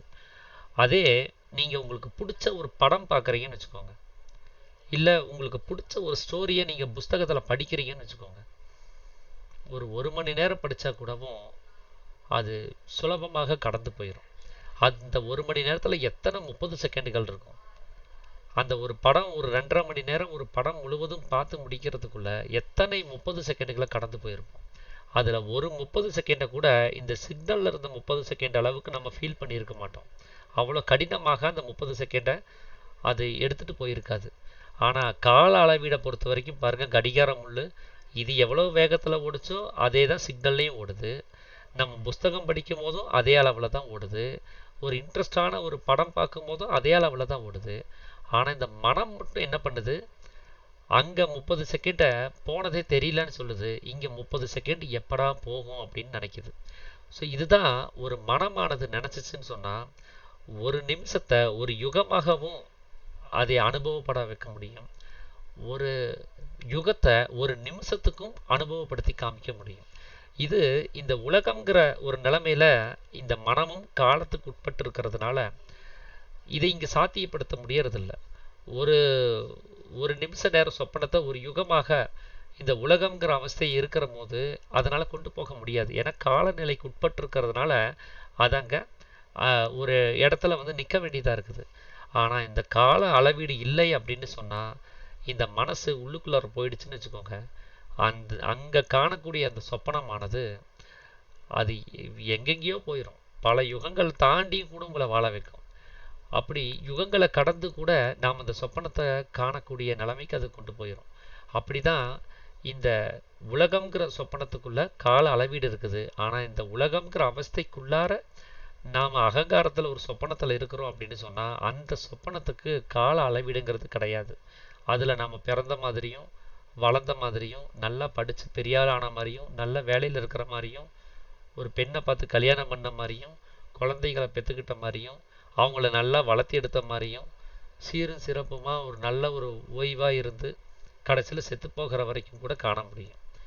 இப்படி அந்த ஓவர் நைட்டில் இருக்கக்கூடிய அந்த ஒரு நிமிஷ நேர கனவுலையே உங்களுடைய மொத்த வாழ்நாளையும் கூட கண்டு கழிக்கிறதுக்கான அந்த ஒரு வரையறையை மனசுனால் வகுத்துக்க முடியும். ஏன்னா அங்கே காலங்கள் கட்டுப்பாட்டில் இல்லை. அந்த காலங்களுக்கு கட்டுப்படாத நிலைமையில் மனம் என்ன வேணாலும் செய்ய முடியும். ஆனால் காலங்களுக்கு உட்பட்ட அந்த கனவுக்குள்ள 70 வருடம்னா அது 70 வருடம் தான். ஆனால் காலங்களுக்கு கட்டுப்படாத நிலைமையில் அது ஒரு யுகத்தை கூடவும் கனவாக காணக்கூடிய நிலைமைக்கு அது அங்கே எலிஜிபிலிட்டி இருக்குது. அது அப்படி தான் காணும்னு சொல்ல முடியாது. ஆனால் அதுக்கான எலிஜிபிலிட்டி இருக்குது. அது நினைச்சால் காண முடியும், தேவைப்பட்டால் அதை கூட அது செய்யும். அந்த அளவுக்கான அந்த ஃபோர்ஸ் அங்கே இருக்குது மனசுக்கிட்ட. அதனால இந்த காலநிலைகளை வச்சு நாம் கவனத்தில் வச்சு நாம் இதை கம்பேர் பண்ணுறதா இருந்துச்சுன்னு சொன்னால் இந்த உலகம்ங்கிற அவஸ்தை தான் பெருசாக தெரியும்.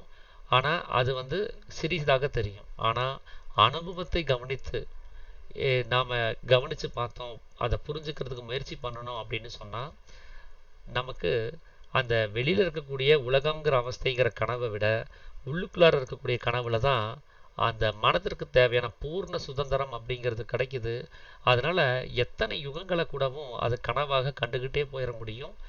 நாம் நிர்ணயிக்கக்கூடிய அந்த ஒரு கால அளவீடுக்குள்ளார 10 நிமிஷமோ 5 நிமிஷமோ அது நம்ம என்ன வேணால் நிர்ணயம் பண்ணிக்கலாம். ஆனால் அது உள்ளுக்குள்ளார போயிடுச்சுன்னு சொன்னால் அதனால எல்லையை கடந்து அது கனவு கண்டுக்கிட்டே இருக்க முடியும்.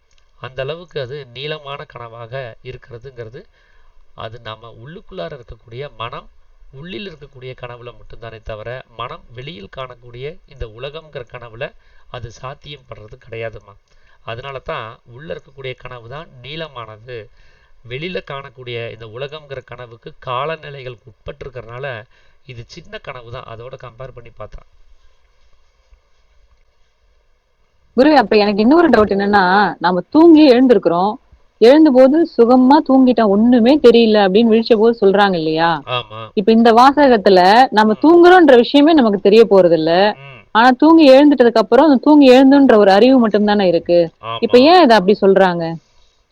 அதாவது ஒருத்தர் தூங்கிட்டு இருக்கும் போது இப்ப நான் தூங்கிட்டு தான் இருக்கிறேன்னு யாரும் சொல்ல முடியாது இல்லைங்களா? இப்பதான் தூக்கத்துல இருக்கிறேன், நான் தூங்கிட்டே இருக்கிறேன் அப்படின்னு யாருமே உணரவும் முடியாது, அது சொல்லவும் முடியாது.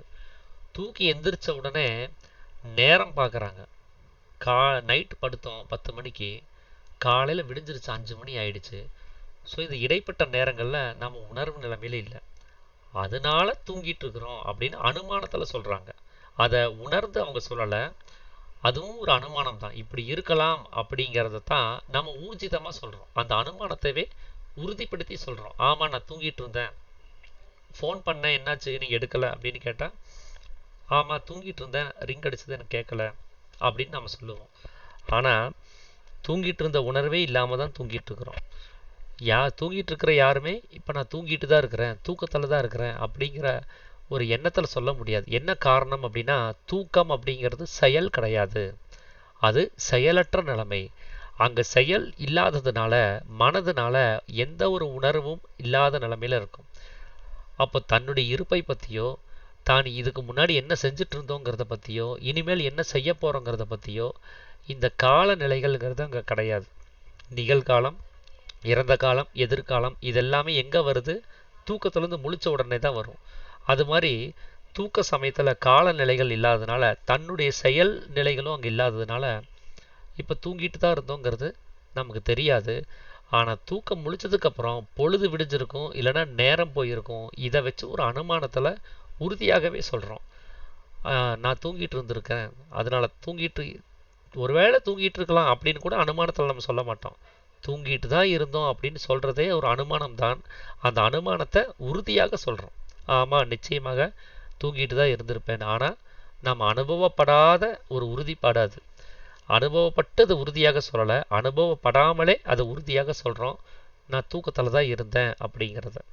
அதனால தான் நீங்கள் அந்த இடத்துல வாசகத்தில் நான் தூங்கிட்டு இருந்தேன் அப்படின்னு சொல்கிற ஒரு வாசகத்தில் ஒரு பிரச்சனை வர்றதுக்கு காரணம். ஏன்னா தூங்கிட்டு இருக்கிற அப்படின்னு சொன்னால் அங்கே ஜாக்கிரதை நிலைமைங்கிறது உண்டாயிருது. தூங்கிட்டு இருந்தேன் அப்படின்னு சொல்கிற இடத்துல ஒரு ஜாக்கிரதை நிலைமை அனுபவித்தவனால தான் இதை சொல்ல முடியுங்கிற ஒரு அர்த்தம் அங்கே வருது. ஆனால் அஜாக்கிரத நிலைமை தான் தூக்கம்னு சொல்லும்போது இவன் எப்படி ஜாக்கிரத நிலைமையில் இருந்த மாதிரியே பதில் சொன்னான்? இவன் எப்படி செயலற்ற நிலைமையில் தூக்கம்ங்கிற ஒரு நிலைமையில் இருந்தேங்கிறத உணர்ந்து சொல்கிறான்? அப்படிங்கிற ஒரு சந்தேகம் உங்களுடைய அந்த வாசகத்தில் வர்றதுக்கு காரணம் அந்த அனுமானத்தை நம்ம உறுதியாக சொல்கிறதுனால தான்.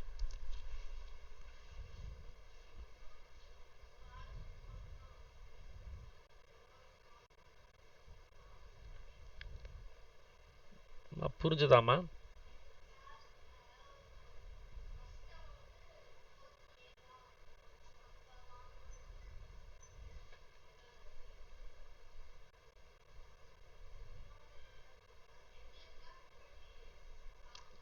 சௌந்தரியம்மா,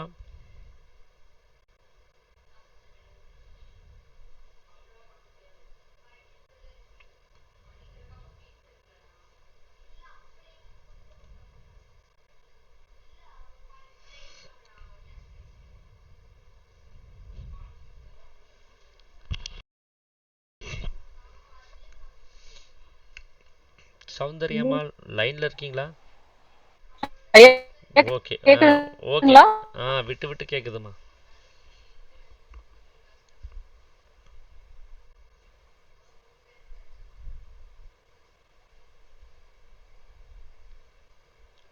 குருவே, இப்ப கேக்குதுமா.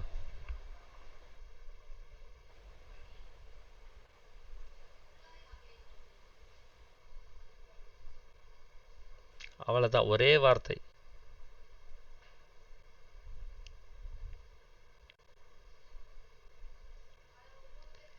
சரிம்மா, நான் இது வரைக்கும் சொன்னதை நான் சிம்பிளாக நான் சொல்கிறேன்.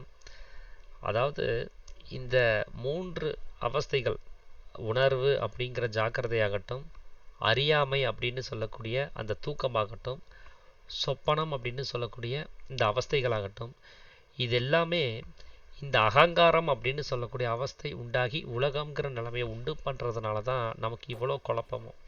அதனால் எது உண்மையானது எது உண்மை அல்லாதது அப்படிங்கிறத நம்ம புரிஞ்சுக்கிறதுக்கு முயற்சி பண்ணணும். அப்படி நம்ம புரிஞ்சுக்கிறதுக்காக முயற்சி பண்ணும்போது உண்டாகக்கூடிய அந்த தன்னை அறிதல் அப்படிங்கிற ஒரு நிலைமையில தான் இங்க ஜாக்கிரதை நிலைமையை நாம அனுபவிக்க முடியும். அதுதான் இங்க உண்மையான ஜாக்கிரதை நிலைமைங்கிறது. அதை தவிர்த்து வேறொரு ஜாக்கிரதை நிலைமைங்கிறது இங்க கிடையாது. அதே போல தன்னை அறியாமல் இருப்பது, அந்த மாயைங்கிற நிலைமை தான் இங்கே தூக்க நிலைமை. அதை தவிர்த்து வேறொரு தூக்க நிலைமைங்கிறது கிடையாது. இந்த உலகம்ங்கிறதே ஒரு சொப்பனம் தான். அந்த ஒரு சொப்பனத்தை தவிர்த்து வேறு எந்த சொப்பனத்தையும் நாம் காணுவதும் கிடையாது. அதனால் இந்த 3 நிலைமைகளும் நம்முடைய ஜீவனுக்கு உண்டானது. அதை நோக்கி நம்ம போகணும். இந்த அகங்காரத்துக்கு உண்டான இந்த 3 நிலைமைகளை நாம் பிடிச்சிட்டு இருந்தோம்னு சொன்னால் இது நம்மளுடைய பிரதிபலிப்பு தான். இந்த 3 நிலைமைகளும் நம்ம உள்நிலையில் இருக்கக்கூடிய அந்த 3 நிலைமையினுடைய பிரதிபலிப்பை தான் நம்ம இது வரைக்கும் பார்த்துட்ருக்குறோம். அதனால் இனிமேலாவது நம்ம ஜீவனுடைய ஜாக்கிரதை நிலைமையை நோக்கி போகிறதுக்கான ஒரு முயற்சி செய்யணும். அப்படி அதை போய் நம்ம கவனித்து பார்த்து தன்னை எப்போ உணர்கிறோமோ அதுதான் நம்மளுடைய உண்மையான ஜாக்கிரதை நிலைமை. அது வரைக்கும் நமக்கு ஜாக்கிரதை நிலைமைங்கிறதே கிடையாது. அப்படிங்கிறது தான் இங்கே சாமி நமக்கு சொல்லக்கூடிய ஒரு விஷயம்மா. வேற யாராவது ஏதாவது விஷயங்களை பகிர்ந்துக்கிறதா இருந்தால் பகிர்ந்துக்கலாங்கய்யா. ஐயா ஐயா சௌந்தர்யம்மா ஹெட் மாஸ்டர் கூப்பிட்டாருன்னு போனாங்க, இன்னும் வர காணோம். சரி, நான் அவங்க கிளாஸ்மேட், நான் பேசுறேன். சொல்லுங்க. எனக்கு அவங்க கூட இருந்த கிளாஸ் அட்டன் பண்ணதுனால எனக்கு ஒரு டவுட் வந்தது. சொல்லுங்க. அதாவது இந்த ஜீவனின் ஜாக்கிரதை நிலைமைன்னு சொல்லும் பொழுது, இப்ப ஜீவன் இந்த உடம்பு எடுத்து வந்த பிறகு இந்த மனம், அகங்காரம் இதெல்லாம் வருது. அப்போ இந்த உடம்பு எடுக்கிறதுக்கு முன்னால உள்ள நிலைமை அப்படின்னு நீங்க ஒரு லைன் சொல்லிட்டு போனீங்க, அதை பத்தி கொஞ்சம் சொல்ல முடியுமா? அதாவது அகங்காரத்துக்கு உண்டான ஜாக்கிரதை நிலைமைங்கிறது தான் இந்த உலகத்தை நம்ம பார்க்கறது அப்படிங்கிறது.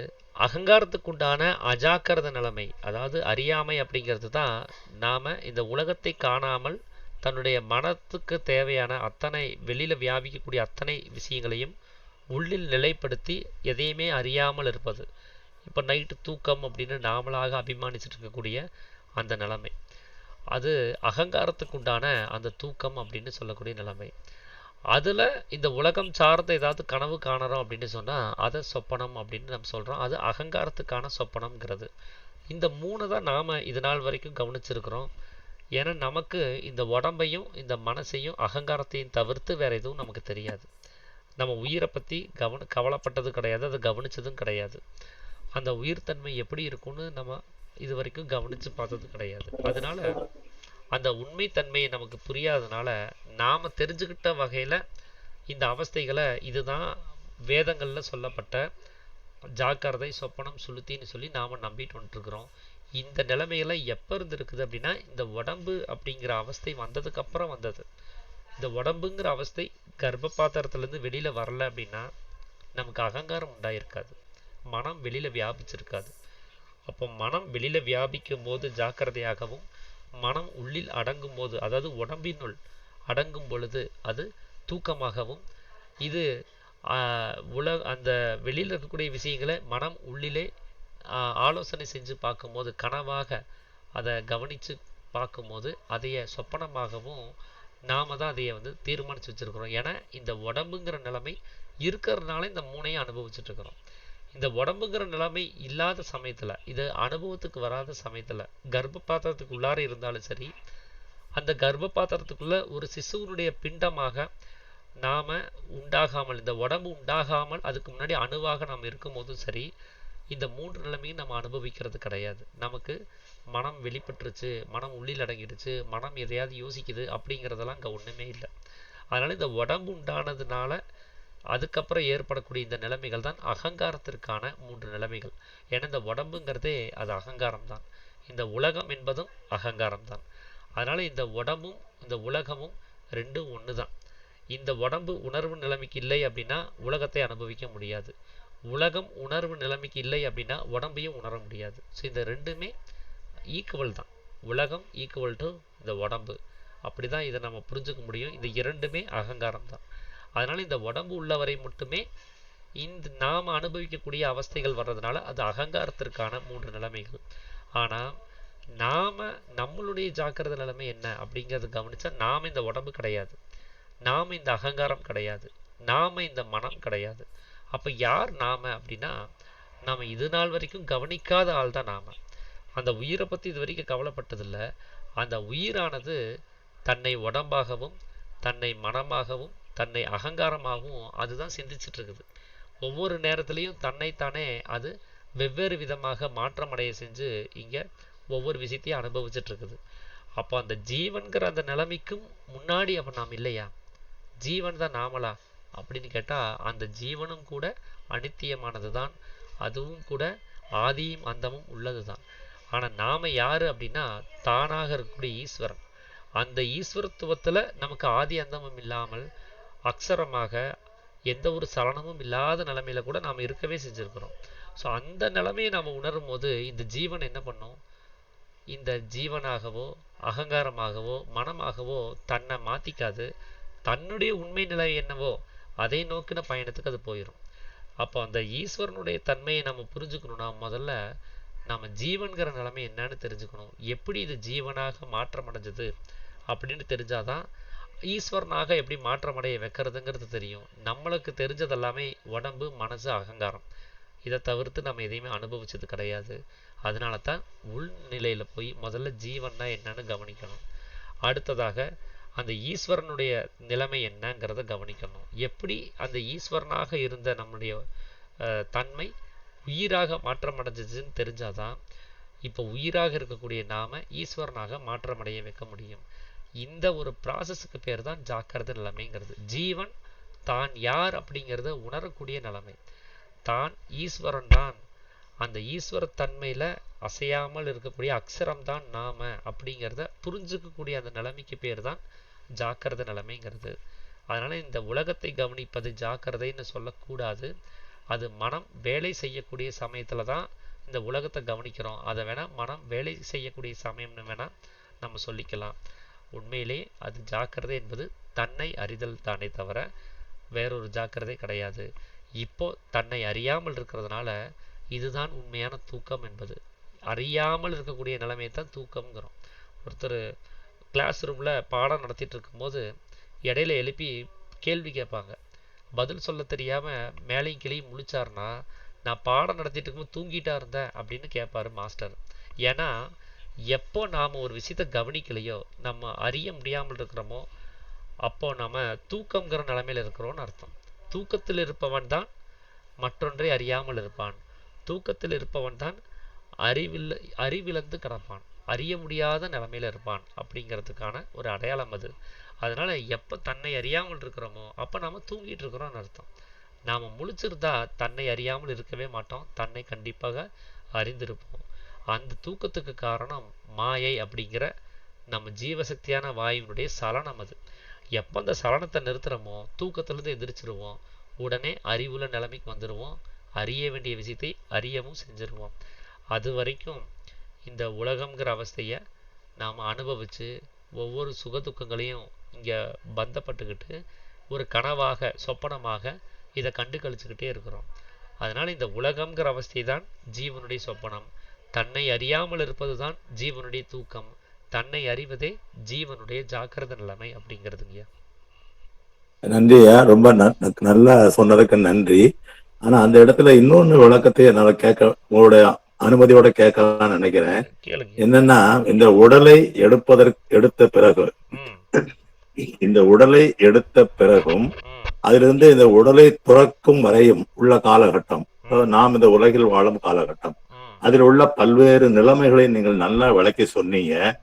எனக்கு என்ன தெரியணும்னு ஆசைப்படுறேன்னா, இந்த உடல் எடுப்பதற்கு முன்னால் உள்ள நிலைமையையும் இந்த உடலை துறந்த பிறகு உள்ள நிலைமையையும் நீங்கள் ஒட்டுமொத்தமாக ஒரு ஈஸ்வர நிலை அப்படின்னு சொல்லிடுறீங்க, அதுவும் புரிஞ்சுட்டேன். இப்போ உடலோடு இருக்கும்போது நான் இதை தெரிந்து கொள்ள வேண்டாமா? அந்த உடலை துறந்த பிறகு நான் எப்படி தெரிந்து கொள்வேன்? உடல் எடுப்பதற்கு முன்னும் பிறப்பதற்கு முன்னும் உடலை துறந்த பின் இறந்த பிறகும் உள்ள நிலைமையை இப்போது உடலோடு இருக்கும் நேரத்தில் நான் தெரிந்து கொள்ளாவிட்டால் நான் எப்போது தெரிந்து கொள்ள போகிறேன் அப்படிங்கிறதுக்கு ஏதாவது சொல்ல முடியுமா? சொல்றேங்க. அதாவது இந்த உடம்பை துறந்த பின்பு அப்படின்னா, இந்த நம்ம செத்து போயிட்டோம் அப்படின்னு சொன்னாலே உடம்போட நம்ம சம்மந்தப்பட மாட்டோம். அப்படி உடம்பு விட்டு போயிட்டோம் அப்படின்னு சொன்னால் எதையாவது தெரிஞ்சுக்க முடியுமா அப்படின்னு கேட்டால் அதுக்கும் வாய்ப்பு இல்லை. அப்படி ஒருவேளை தெரிஞ்சுக்கிறதா இருந்தால் செத்துப்போன அத்தனை பேருமே தான் யாருங்கிறத உணர்ந்திருக்க முடியும். ஏன்னா அப்போது அவன் ஜீவன்கிற நிலைமையிலையும் கிடையாது, மனசுங்கிற நிலைமையும் அவனுக்கு கிடையாது, அகங்காரங்கிற நிலைமையும் கிடையாது. அப்போ அவன் யாராக இருக்கிறான் அப்படின்னா, இந்த 3 நிலைமைகளுக்கும் முன்னாடி நிலைமைக்கு அவனும் போயிடுறான். அவனும் ஈஸ்வரன்கிற நிலைமையில தான் இருக்கிறான். ஆனால் அதை படுற அளவுக்கு, அதை உணர்கிற அளவுக்கு அவன்கிட்ட கெப்பாசிட்டி இல்லை. ஒருத்தன் தன்னை உணரணும் அப்படின்னு சொன்னால் இந்த உடம்பு இருக்கணும், இந்த உடம்புக்குள்ளார மனசு இருக்கணும், அந்த மனம் அந்த ஜீவனோடு சேர்ந்து இருக்கணும். இந்த ஒரு கண்டிஷனில் மட்டும்தான் அவன் அந்த ஈஸ்வரனை யாருன்னே அவனால் புரிஞ்சுக்க முடியும். வெறும் வெளியில் இருக்கக்கூடிய உடம்பை விட்டு வெளியில் போன அந்த உயிரானது அது ஈஸ்வரத்துவம் அடைந்தாலும் கூட அதை நாம் உணர்வு நிலைமைக்குள்ளே உட்படுத்த முடியாது. அது உணர்வு நிலைப்படுத்தணும்னா இந்த உடம்புங்கிறது அங்கே அவசியம், அதுக்குள்ளார மனம் அப்படிங்கிறது அவசியம், அந்த மனமும் ஜீவனும் சேர்ந்து இருத்தல் அப்படிங்கிறது அங்கே அவசியப்படுது.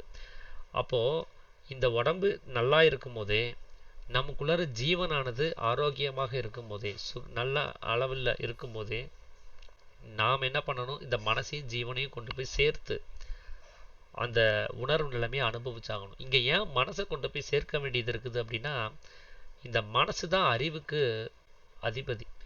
அறிவதற்கு அனுபவப்படுறதுக்கு ஒரே ஆள் இந்த மனசு தான். வெறும் ஜீவனால் எதையுமே பார்க்கவோ கேட்கவோ அறியவோ செய்ய முடியாது. அகங்காரத்தினால பார்க்கவோ கேட்கவோ அறியவோ செய்ய முடியாது. இந்த மனதிற்கு மட்டுமே அனுபவப்படக்கூடிய அறியக்கூடிய தகுதிங்கிறது இருக்குது. அதனால தான் இந்த மனசை கொண்டு போய் ஜீவனில் சேர்க்கும்போது அந்த ஜீவனுக்கு அந்த தகுதியானது கிடைக்கப்படுது. தனித்திருக்கக்கூடிய ஜீவனால் இதை பார்த்து கேட்டு அறிய முடியாது. அது ஈஸ்வரனுடைய தன்மையில் அது மாறினாலும் கூட அதனால் புரிஞ்சுக்க முடியாது. அப்போ இந்த மனம்ங்கிறது தான் இங்கே ஞானத்துக்கு உத்தரவாதி. ஞானம்ங்கிற ஒரு நிலைமை வேணும்னா அந்த மனசுங்கிறது இருக்கணும். செத்து போயிட்டோம் அப்படின்னா மனசுங்கிறது இல்லாமல் போயிடும். பிறக்கிறதுக்கு முன்னாடி அப்படின்னு பார்த்தா அங்கேயும் மனசுங்கிறது இல்லை. நாம் கர்ப்ப பாத்திரத்தில் இருக்கும்போது ஈஸ்வரம்சமாக இருக்கிறோம், பிரம்மஸ்வரூபமாக இருக்கிறோம். ஆனாலும் ஏன் ஞானம் அடைய முடியல, ஏன் தன்னை அறிய முடியலன்னா அங்கே மனசு இல்லை. அறிவதற்கு தேவையான அந்த மனசு அங்கே கிடையாது. நாம் வெளியில் வந்த உடனே மனமானது உற்பவிக்கப்படுது. அந்த மனதை கொண்டு தான் பார்க்கவும் கேட்கவும் அறியவும் செய்ய வேண்டியதாக இருக்குது. அனுபவத்துக்கும் அதுதான் காரணமாக இருக்குது. அப்படி வெளியில் வந்து உற்பத்தியான மனசை திரும்பவும் உள்ளுக்குள்ளாரையே கொண்டு போய் அந்த உற்பத்தி ஸ்தானத்தில் கொண்டு போய் ஜீவனோடு சேர்க்கும்போது தான் ஜீவனுக்கு அந்த பவர் கிடைக்குது. அந்த தன்னை அறிவதற்கான அந்த அருகதைங்கிறது ஜீவனுக்கு உண்டாகுது. கர்ப்ப பாத்திரத்தில் உடம்புக்குள்ளார வெறும் ஜீவன் மட்டுமே இருக்குது அப்படின்னா எத்தனை காலம் அது உள்ளுக்குள்ளாரே இருந்தாலும் சரி, 10 மாதத்தை கடந்து 10 வருடம் அது அங்கே இருக்கிறதா இருந்தாலும் கூட தன்னை அறிதல்ங்கிறது அங்கே சாத்தியம் இல்லை. ஏன்னா மனசு இல்லை. அந்த மனசு தான் இங்கே ரொம்ப முக்கியம். மனம் ஜீவனோடு சேரும் பொழுது மட்டுமே ஜீவனுக்கு அறிவதற்கும் அனுபவப்படுறதுக்கும் தகுதி கிடைக்குது. அந்த நிலைமையில மட்டும்தான் அது தன்னை அறிய முடியும். மனமும் ஜீவனும் சேருகிற நிலைமையில அது ஜீவேஸ்வர ஐக்கிய நிலைமைக்கு அது தயாராகுது. அதுதாங்க இங்கே பிறக்கிறதுக்கு முன்னும் இறந்ததுக்கு அப்புறமும் அது ஈஸ்வரத்தன்மையில இருந்தாலும் கூட தன்னை அறியாமல் இருக்கிறதுக்கு இந்த மனமற்ற நிலைமை தான் ஒரு காரணம்.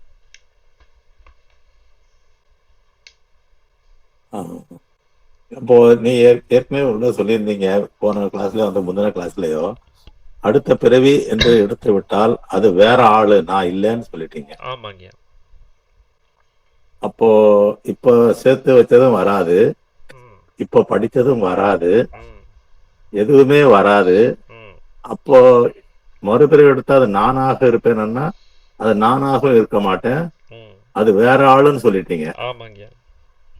அது ரொம்ப கஷ்டமா இருக்கு. அது கொஞ்சம் கன்சிடர் பண்ண முடியுமா? கன்செஷன் ஏதாவது தர முடியுமா? அகங்காரம் அப்படிங்கிறது தானே நாமனா யாரு? நம்மளுடைய பதிவுகள் தானே நாம, இல்லைங்களா? நாம் எதெல்லாம் பார்த்து கேட்டு தெரிஞ்சு வச்சிருக்கிறோமோ, ஸோ அந்த மெமரிஸ் தான் நாம. மெமரிஸை தவிர்த்து நம்மளை வேறொரு ஆளாக இங்கே பார்க்க முடியாது. நம்மகிட்ட இருக்கிற மொத்த மெமரியையும் ஒருத்தருக்கு டிரான்ஸ்ஃபர் பண்ண முடியும் அப்படின்னு சொன்னால், என்னுடைய மெமரி எடுத்து இன்னொருத்தர்கிட்டையும் இன்னொருத்தருடைய மெமரி எடுத்து எங்கிட்டையும் டிரான்ஸ்ஃபர் பண்ணிட்டோன்னு சொன்னால் ஆளே மாறாட்டமாகி போச்சுன்னு அர்த்தம். நான் அவராக மாற்றம் அடைஞ்சிட்டேன்னு அர்த்தம். அப்போது நான் அப்பா இவர், நான் அம்மா இவங்க அப்படின்னு சொல்லி என்னுடைய தொழில் இது அப்படின்னு எல்லா மெமரியும் அங்கே போயிடுச்சுன்னா அவர் ஒரு விவசாயியாக இருக்கலாம். அவர் இங்கே வந்ததுக்கப்புறம் என்ன விதைக்கிறதுங்கிறத பற்றி நான் யோசிச்சுட்டு இருப்பேன். அவர் ஆஃபீஸுக்கு எத்தனை மணிக்கு போகிறதுங்கிறத பற்றி அவர் யோசிச்சுட்டு இருப்பார். ஸோ மெமரிஸ் தான் இங்கே நம்மளுடைய அடையாளமாக இருக்குது. மெமரிஸை மறந்துட்டோம் அப்படின்னு சொன்னால் அங்கே நமக்கு நாம் யாருன்னே தெரியாது.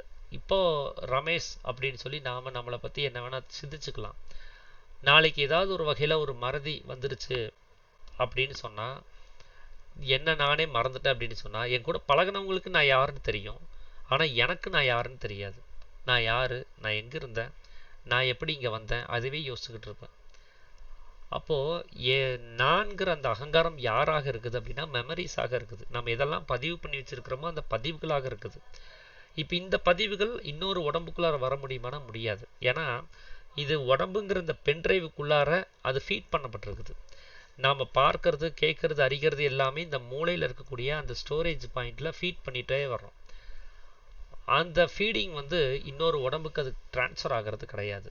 புது உடம்பு, புது டேட்டாஸ், புது என்ட்ரி. ஸோ அந்த என்ட்ரியாகவே நான் மாற்றம் அடையும் போது நான் வேறொரு ஆளாகத்தான் அங்கே வர்றேன். இந்த என்ட்ரியை கொண்டு போய் அங்கே அப்படியே நான் ட்ரான்ஸ்ஃபர் பண்ணிட முடியாது. இந்த என்ட்ரி அப்படியே அங்கே போய் காப்பி பேஸ்ட் பண்ணிட முடியாது. அங்கே புது டேட்டா, புது என்ட்ரி, புது மெமரி கார்டு.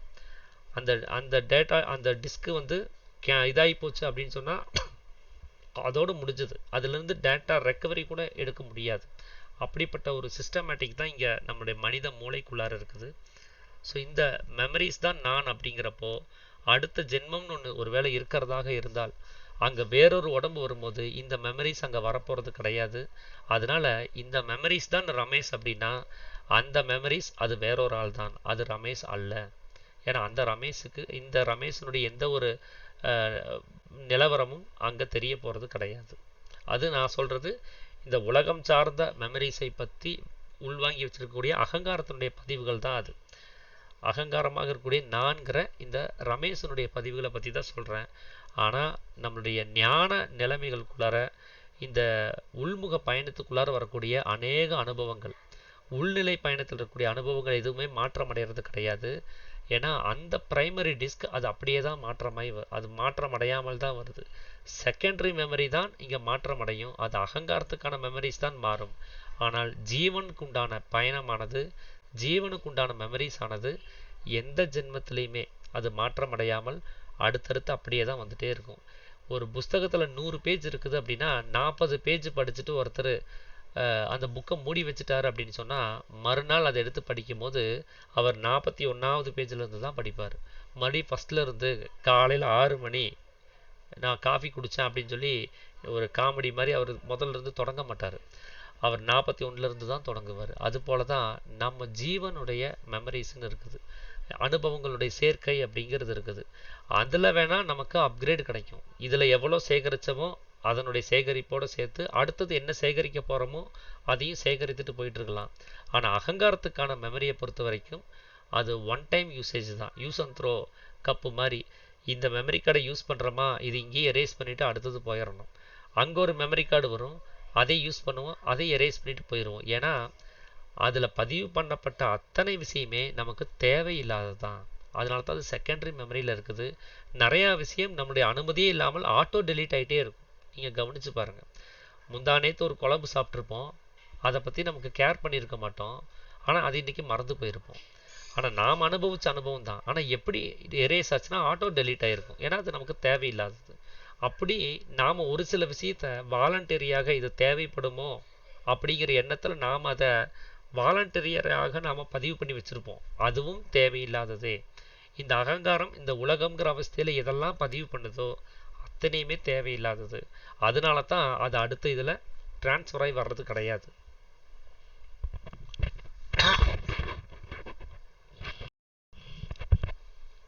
ஐயா ராமச்சந்திரன் ஐயா.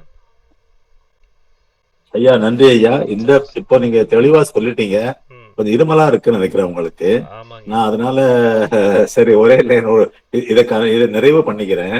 அப்புறம் வேணா வேற ஒரு வாய்ப்புல பண்ணிக்கலாம். என்னன்னா ஒரு ஆவல் மிகுதினால கேட்கிறேன், ஒரே லைன்ல சொன்னா போதும். அதாவது எனக்கு இருமல், உங்களுக்கு இருமல், என்ன பொருத்தம் பாத்தீங்களா? அதாவது அப்ப ஏயா கேக்குறீங்க கேள்வி கேட்பாங்க எல்லாரும். சரி பரவாயில்ல, சுருக்கமா பேசிடலாம். அதாவது இந்த பிறவிக்கும் அடுத்த பிறவிக்கும் எது தொடர்பு இல்லை, எது வராது, எது டேட்டா டெலிட் ஆயிடும், இதெல்லாம் சொல்லிட்டீங்க. என் கேள்வி அப்ப எதுதான் வரும், எந்த விஷயத்துலதான் தொடர்பு இருக்கும்? ஒண்ணுமே இருக்காதா? ஏதாவது ஒரு தடவை லைன் கனெக்ஷன் ஆகுமா, வருமா, வராதா? அவ்வளவுதான். ஏதோ ஒண்ணு 7 பிறப்பு கல்வி வரும்பாங்க, அதுக்கப்புறம் புதைச்சி வைத்த செல்வம் கூட தங்க காசா வரும்பாங்க. அதெல்லாம் விட்டுருவோம். எதெல்லாம் வராதுன்னு சொல்லிட்டீங்க, எதெல்லாம் தொடர்பு இல்லைன்னு சொல்லிட்டீங்க. அதே அதெல்லாம் உண்மை சத்தியம் புரிஞ்சிருச்சு. ம் என் கேள்வி அப்போ எதுதான் வரும்? இப்போ 6ஆம் அத்தியாயத்துல சாமி வந்து ஜீவன் சுகமாக வசிப்பதற்காக வேண்டி வெவ்வேறு வகையான வீடுகளில் தங்கி இருக்குது. எறும்புங்கிற உடம்பு இருக்குது, யானைங்கிற உடம்பு இருக்குது, சிங்கம்ங்கிறது இருக்குது, பறவை இருக்குது. எதுக்காக அந்த வீடுகளை தேர்ந்தெடுக்குதுன்னா, அந்த ஜீவனுடைய தேவைக்காக. தான் எதை அனுபவிக்கணும்னு நினைக்குதோ அதை அனுபவிக்கிறதுக்காக அது வந்திருக்குது. ஸோ ஒரு அனுபவத்தை சேகரிக்கணும். ஒரு எறும்பாக இருந்தாலும் சரி, நாமாக இருந்தாலும் சரி, ஒரு புலியாக இருந்தாலும் சரி, பறவையாக இருந்தாலும் சரி, அந்த உடம்புல வசித்து ஒரு அனுபவத்தை, அது மாயையை பற்றின அனுபவங்களை அது அது வந்து அனுபவிக்கணும். ஏன்னா ஒரு எறும்பு பார்க்கக்கூடிய மாயினுடைய கோணம் வேற, மனிதன் அபிமானிச்சிடக்கூடிய நாம பார்க்கக்கூடிய மாயினுடைய கோணம் வேற. ஒவ்வொரு அந்த உயிரினங்களுக்குமே இந்த உலகத்தினுடைய அனுபவங்கிறது வேற வேறையா இருக்குது. ஒவ்வொரு உயிரினத்துக்கும் தேவைங்கிறது வேற வேறையா இருக்குது. ஆசா பாசங்கள் வேற வேறையா இருக்குது. ஸோ அது அத்தனையுமே அனுபவிச்சு மாயையை பற்றி கிளாரிட்டி எடுத்துக்கணும், அது நல்லா கிளாரிட்டியாக புரிஞ்சுக்கணும் அப்படிங்கிறதுக்காக தான் வெவ்வேறு உடம்புல திரும்ப திரும்ப அது வந்துக்கிட்டே இருக்குது. ஸோ அது வர வேண்டியதனுடைய தேவை மாயை பற்றின பதிவுகளை அது சுமக்கணும். இப்போது இந்த பிரைமரி மெமரின்னு நான் சொன்னேன் இல்லைங்களா, அதுதான் ஜீவனுடைய மெமரி. அந்த ஜீவனுடைய மெமரியில் தான் இந்த உடம்பு எடுத்து வந்ததுக்கான நோக்கங்களை அது அனுபவமாக சேகரித்துட்டு அதோட முடிச்சுக்கும். அந்த அனுபவங்கள் மீண்டும் அடுத்த வேறொரு உடம்புக்கு வந்தாலும் கூட அந்த அனுபவங்கள்ல இருந்து தான் அது அடுத்த அனுபவங்களை நோக்கி போகுது. 7ஆம் கிளாஸ் பாஸ் பண்ணியாச்சு, இப்போ 8ஆம் கிளாஸ்க்கு வந்திருக்குது. அது போக அந்த உடம்புல இருந்து அடுத்த அனுபவங்களை கேதர் பண்ண ஆரம்பிக்கும். அதுல இருந்து அடுத்த அப்கிரேடுக்கு அது போகும். இப்படி இப்போ வந்த அந்த அனுபவங்களை தெரிஞ்சுக்கிட்டு அது அப்கிரேட் ஆகி வரணும். ஸோ நாம ஒவ்வொரு முறையிலையும் நாம் அப்கிரேட் ஆகி இப்போ வரைக்கும் வந்திருக்கிறோம். ஆனால் இதிலிருந்து நாம் இன்னும் அப்கிரேட் ஆகாமல் மீண்டும் மீண்டும் அரியர் எழுதிட்டே இருக்கிறோம். இந்த ஸ்டாண்டர்டை பாஸ் பண்ணாமலே திணறிட்டே இருக்கிறோம். ஸோ இந்த ஸ்டாண்டர்டை பாஸ் பண்ணிட்டோம் அப்படின்னு சொன்னால் நமக்கு அடுத்த அப்கிரேட் கிடச்சிரும். ஸோ ஸ்டாண்டர்டை நம்ம பாஸ் பண்ணலை. ஸோ என்ன காரணம் அப்படின்னா, நாம் படிக்க வேண்டிய சிலபஸை படிக்கலை, வேற எதையோ படிச்சுட்டு இருக்கிறோம். ஸோ எதுக்காக வந்தோமோ, எதை நம்ம படிக்கணுமோ அந்த சிலபஸை படித்தா பாஸ் ஆகிட போகிறோம். எக்ஸாம் நல்லா வந்துட போகுது, ரிசல்ட் நல்லா வந்துட போகுது, நம்மளை தூக்கி அடுத்த அப்கிரேடில் தூக்கி போட்டுற போகிறாங்க. அப்படி நாம் படிக்க வேண்டிய அந்த சிலபஸ் தான் அறியாமை, மாயை அப்படின்னு சொல்லக்கூடிய சிலபஸ். அதை நாம் படிக்காமல் நம்மளுடைய தேடல் என்னவாக இருக்குது, எனக்கு எப்போ ஞானம் கிடைக்கும், ஞானம்னா என்ன, மோட்சம்னா என்ன, இறைவன்னா யாருன்னு சொல்லி நம்ம அது பின்னாடி ஓடிட்டுருக்கிறோம். ஆனால் நம்ம படிக்க வேண்டிய சிலபஸ் வந்து இங்கே மாயைனா என்ன, மாயை எப்படி உண்டாக்கப்பட்டிருக்குது, இது எப்படி அந்த உருவாக்கத்துலேருந்து நம்ம மீண்டும் வெளியில் கொண்டு வர முடியும், இதைத்தான் நம்ம படிக்கணும். எதுக்காக இதை சொல்கிறேன் அப்படின்னா, இதுக்கு முன்னாடி இருந்த அத்தனை பிறவி நிலைமையிலையுமே கூட நாம் ஒரு பறவையாக இருந்திருக்கலாம், மிருகங்களாக இருந்திருக்கலாம், ஊர்வனமாக இருந்திருக்கலாம், பூச்சிகளாக இருந்திருக்கலாம். ஆனால் சாமி 6ஆம் அத்தியாயத்தில் என்ன சொல்கிறாரு, மனிதன் அபிமானிச்சபடி நம்மை தவிர்த்து ஏனைய அத்தனை உயிரினங்களுமே விசேஷ அறிவுடையதாக இருக்குது, எல்லாருமே ஞானத்தில் தான் இருக்கிறாங்க. இந்த மனிதன் அபிமானிச்சக்கூடிய நாம தான் இங்கே அஞ்ஞானத்தில் இருக்கிறோம் அப்படின்னு சொல்கிறாரு. அப்போ ஏன் நமக்கு மட்டும் அஞ்ஞானம் கொடுக்கப்பட்டிருக்குது, ஏன் அவங்களுக்கு ஞானம் இருக்குது அப்படின்னா, சுவாச வித்தியாசம் இருக்குது. இந்த சுவாசத்தை நான் தேர்ந்தெடுக்கல, எனக்காக கொடுக்கப்பட்டது. இந்த பின்னகதி அப்படின்னு சொல்லக்கூடிய உள் வெளி சுவாசமானது எனக்கு கொடுக்கப்பட்டிருக்கிறது. இந்த பின்னகதியை வச்சு தான் நானாக முயற்சி பண்ணி ஏககதியாக மாற்றி அமைக்கணும். அதுதான் மாயையிலிருந்து நான் மீண்டும் வெளியில் வர்றதுக்கான வழி. மாயை உருவாக்கப்படுவதனுடைய நோக்கம், மாயை உண்டாக்கப்படுவதனுடைய காரணம் என்னங்கிறத புரிஞ்சுக்கிட்டு அதை நான் நிவர்த்தி பண்ணணும். ஸோ அதுக்கான முயற்சிக்காக தான் இந்த ஜீவன் இந்த உடம்புக்குள்ளார வந்திருக்குது. இப்படி தான் இந்த ஒரு முயற்சி எடுக்கிறதுக்காக அது ஒவ்வொரு முறையும் வருது. ஆனால் முயற்சி ஈடேறது கிடையாது, திரும்பவும் மறுபடியும் வருது, முயற்சி ஈடேறது கிடையாது, ரொட்டீன் ஆகிட்டே இருக்குது. இந்த முயற்சி எப்போ ஈடேற்றப்படுதோ, எப்போ அந்த சிலபஸ் அங்கே நிறைவடைதோ, அடுத்த அப்கிரேட் நமக்கு கிடைச்சிரும். அந்த அப்கிரேடுக்கு நாம் இன்னும் போகாத காரணம், நாம் படிக்க வேண்டிய இந்த பின்னகதியை ஏககதியாக மாற்றி அமைக்கிறது எப்படி அப்படிங்கிறதே நமக்கு தெரியலை. ஏககதி எனக்கு எப்போ கிடைக்கும், ஏககதினா என்ன, இதை பற்றி யோசிச்சுட்டு இருக்கிறோம். முதல்ல பின்னகதினா என்ன, அந்த பின்னகதி எப்படி வெளிமுகமாக சுவாசமாக போகுது, அதை எப்படி தடுத்து நிறுத்துறதுங்கிறத நம்ம படித்தது கிடையாது. அதனால் மற்ற மிருகங்களுக்கு உண்டான ஞானமானது நமக்கு ஆல்ரெடி உள்ளுக்குள்ளார இருக்குது. நாம் அதை எங்கேயுமே தேடி போக வேண்டியதில்லை, அதை பற்றி கேர் பண்ணிக்க வேண்டியதும் கிடையாது. நாம் அந்த மாயையாக இருக்கக்கூடிய திரை அந்த ஞானத்தை மறைத்து இருக்குது. அந்த திரையை விளக்கிறதுக்கு என்ன வழின்னு கண்டுபிடிச்சா போதும், பின்னாடி அந்த திரைக்கு பின்னாடி ஞானம் ரெடியாக தான் இருக்குது. புத்தர் ஒரு ஞானம் அடைஞ்சு அவர் திரும்பி அவருடைய கிராமங்களுக்கு வரும்போது மக்கள் எல்லாம் திரளாக நின்று ஒரு 6-7 வருஷம் நீங்கள் ஆளவே காணோம், ஞானம் அடையிறன்ட்டு போனீங்களே, ஞானம் கிடச்சிதா, ஞானம் அடைஞ்சிட்டிங்களா அப்படின்னு சொல்லி அவரை பார்த்து கேட்பாங்க. அப்போ புத்தர் சொன்ன பதில் என்னன்னா, அது ஏற்கனவே எனக்குள்ளார தான் இருந்துச்சுங்கிறத நான் தெரிஞ்சுக்கிட்டேன் அப்படின்னு சொல்லி தான் பதில் சொன்னாராம். நான் அடைஞ்சிட்டேன்னு அவர் சொல்லலை, அது ஏற்கனவே எனக்குள்ளார தான் இருக்குது அப்படிங்கிறத நான் புரிஞ்சுக்கிட்டேன் அப்படின்னு சொல்லிட்டு அவர் போயிட்டார். அதுபோல தான் ஏற்கனவே ஞானம் நமக்குள்ளார இருக்குது. அந்த இருக்கக்கூடிய ஞானத்தை அஞ்ஞானம்ங்கிற திரை மறைச்சிட்டு இருக்குது. நம்ம வேலை அந்த திரையை நீக்கிறது எப்படி, அந்த திரையை விளக்குறது எப்படிங்கிறத கற்றுக்கிறது தான். ஞானத்தை அடையிறதுக்கான முயற்சிங்கிறது இங்கே தேவையில்லை, திரையை விளக்குவதற்கு தேவையான முயற்சி தான் இங்கே வேணும். அதுதான் நாம் இங்கே கற்றுக்க வேண்டிய சிலம்பஸ். அந்த சிலம்பஸை கற்றுக்கிறதுக்கு தான் நம்மளுடைய ஜீவன் இந்த மனிதன் அபிமானிச்சக்கூடிய உடம்புக்குள்ளார வந்திருக்குது.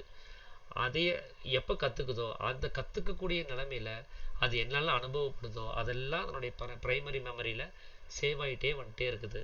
அது இன்னும் எத்தனை பிறவிகள் வந்தாலும் சரி, நாம் இங்கே செய்யக்கூடிய எந்த ஒரு செயலும் வீணாக போகிறது கிடையாது. எல்லாமே அனுபவங்களாக பதிவேற்றப்பட்டுட்டே இருக்குது ஜீவனுடைய அந்த டைரியில்.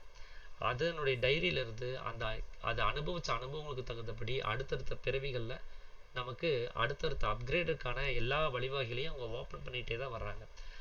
இது எதை வச்சு இதை சொல்கிறேன் அப்படின்னா, எல்லாருடைய நிலைமையிலையும் அந்த புரிதல் தன்மையில் ஒரு ஸ்டாண்டர்ட் இருக்குது. ஒரு வாசகத்தை படிக்கிறாங்க, ஆனால் எல்லாருனாலையும் ஒரே அளவில் புரிஞ்சுக்க முடியுமானா முடியறதில்லை. ஒருத்தர் ஆழமான கருத்துக்களை சொல்கிறாரு, ஒருத்தர் மேலோட்டமான கருத்துக்களை சொல்கிறாரு, இன்னொருத்தர் அதை விட கொஞ்சம் ஆழமாக சொல்கிறாரு. ஸோ இந்த புரிதல் தன்மை எப்படி ஒரு வித்தியாசம் வரும்? ஒரே பாஷை தான், ஒரே தாய்மொழி தான், ஒரே எழுத்துக்கள் தான், ஒரே அர்த்தங்கள் தான். ஆனால் புரிஞ்சுக்கிறதுல ஏன் இந்த வித்தியாசம் வருது? ஏன்னா அதுதான் அனுபவங்கிறது. அந்த அனுபவம் நிலைகள் வர வர அந்த புரிதல் தன்மை மேலோங்கி போயிட்டே இருக்கும். அதுதான் அந்த அப்கிரேடுங்கிறது. அதிகப்படியான அந்த புரிதல் தன்மை வரும்போது அதை விளக்கிறதுக்கான வழிவகை அவங்களுக்கு கிடைச்சிரும்.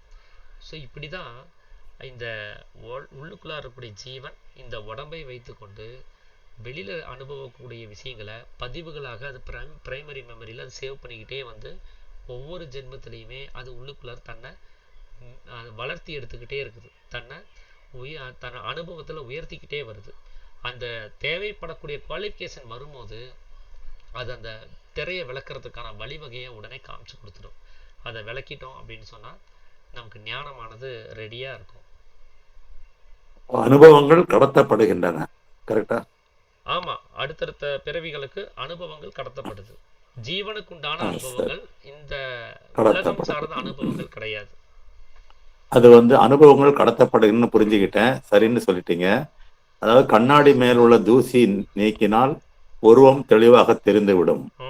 எனவே அந்த தூசி என்ற அகங்காரத்தை நீக்கினால் நமது நிலை, நான் யார் என்ற அந்த உருவம் தெளிவாக தெரிந்துவிடும் அப்படின்னு எடுத்துக்கலாம் இல்லையா? அப்போ ஞானத்தை பார்க்கிறது முக்கியமா, தூசியை விளக்குறது முக்கியமா? நம்மளுடைய ஞானம் அங்கேதான் இருக்கு, கண்ணாடிக்குள்ள உருவமும் அங்கேதான் இருக்கு. தூசியை விளக்குவதுதான் நமது பணி. அதை செய்யாததுனால ஞானம் எங்க கண்ணுக்கு தெரியல, ஞானம் என்ன காணோம் அப்படின்னு அதவே தேடிட்டு இருக்கிறோம். நீங்க சொல்றபடி ஒரு கையை வச்சு தூசியை விளக்கிட்டா கண்ணில் தெரிஞ்சிட போகுது. சரி, ரொம்ப நன்றி. ஆழமான ஒரு விஷயம். நீங்க எளிமையாகவும் புரியற மாதிரி நல்லா சொன்னீங்க. ரொம்ப நன்றி. ஆத்ம நமஸ்காரம். என்னன்னா இந்த டாபிக்கை பத்தி பேசுறதுக்காக வேண்டி சாமி இந்த முன் ஜென்மம் பத்தின அந்த விஷயங்களுக்குள்ளார அவர் இந்த டாபிக்ல போயிருக்க மாட்டாரு. ஆனா நான் போக வேண்டியதா போச்சு. அவர் அது இல்லைன்னு சொல்லலை, அவர் இருக்குன்னு சொல்லலை. அனுபவத்துக்கு வந்தால் நம்பிக்கலாம், அனுபவத்துக்கு வராத பட்சத்தில் அதை நம்ப வேண்டியது இல்லை, அவசியம் இல்லை அப்படின்னு தான் அந்த மீனிங்கில் அவர் சொல்லியிருப்பார். ஸோ இது வெவ்வேறு இடங்கள்ல இருந்து அனுபவப்பட்ட விஷயங்கள் இருந்து தான் நான் இந்த பதிலை சொன்னேன். ஸோ இப்போ நான் சொன்ன பதில் சித்த வேதங்களில் கிடையாது. சித்தவேதத்துக்கு அப்பாற்பட்ட ஒரு விஷயத்திலிருந்து நான் புரிஞ்சுக்கிட்ட வகையில் தான் அந்த பதிலை நான் சொல்லியிருக்கிறேன். ஸோ இது சாமியினுடைய கருத்து, இது சித்தவேதத்துடைய கருத்துன்னு சொல்லி தயவு கூர்ந்து யாரும் இதைய எடுத்துக்க வேண்டாம். இது நான் ஆமாங்க ஐயா, அன்னைக்கே நான் கேட்டப்ப நீங்க இப்படிதான் சொன்னீங்க. இத பத்தி நிறைய கேட்ட விளக்கமா சொன்னீங்க. ஆமா ஆமா. அதனால இது சித்தவேத கருத்து அல்ல, இது என்னுடைய தனிப்பட்ட நான் பெரியவங்க கிட்ட இருந்து கேட்டு தெரிஞ்சுக்கிட்ட விஷயத்துல இருந்து தான் இதை நான் சொல்லியிருக்கிறேன். அதனால இது சாமி சொன்னதாகவோ சித்தவேதத்தில் இருக்கக்கூடிய கருத்தாகவோ யாரும் எடுத்துக்க வேண்டாம், அதையும் நான் சொல்லிடுறேன். ஆதி சேகரையா. நமஸ்காரம் ஐயா. சொல்லுங்க. இப்போ அந்த ஜீவன் மோட்ச நிலைக்கு போனப்புறம் அப்ப ஜீவனோட ஸ்டேட்டஸ் என்ன? அவ்வளவுதானா? ஜீவன் மோட்ச நிலைமைக்கு போகுதுன்னா அது பந்தத்துல இருந்து விடுதலை ஆயிடுச்சுன்னு அர்த்தம் இல்லைங்களா? ஆமா. ஜீவன் பந்தப்பட்டதுனால தான் அது ஜீவனாகவே இருக்குது. ஆமா. அது பந்தத்திலிருந்து விடுதலை ஆயிடுச்சுன்னு சொன்னா அது ஈஸ்வரனாக மாற்றம் அடைஞ்சிடும். அவ்வளவுதான். பந்தம் அப்படிங்கிறது சாமி எதை சொல்றாரு? கர்ம பந்தமாகும் உலகு அப்படின்னு சொல்றாரு இல்லையா? கர்மம் அப்படிங்கிறது என்னது? ஜீவசக்தியான வாயு. அப்ப அங்க பந்தமாக இருக்கிறது எது? இந்த ஜீவசக்தியான வாயுவை வச்சுதான் இந்த உலகத்தை பந்தப்படுத்தி வச்சிருக்குதுன்னு சொல்றாரு இல்லைங்களா? அப்ப ஜீவசக்தியான வாயு தான் பந்தத்துக்கு காரணம்னு சொல்லிட முடியும் இல்லையா? ஏன்னா வாயு நம்மளிருந்து வெளியில வந்தாதான் உலகம், உலகம் வந்தால்தான் மற்றொன்று, மற்றொன்று இருந்தால்தான் தன்னை மறந்து இன்னொன்னு பிடிச்சிட்டு இருக்க வேண்டிய பந்தம் ஏற்படும் இல்லைங்களா? அப்ப எல்லாத்துக்கும் அடிப்படை காரணம் இந்த ஜீவசக்தியான வாயு. இப்ப பந்தத்துல இருந்து விடுதலை ஆகணும். இப்ப என்ன பண்ண முடியும்? வெளியில போற சுவாசம் உள்ளிலே அடங்கணும். அதுதான் விசுத்தி அப்படின்னு சொல்லக்கூடிய நிலைமை.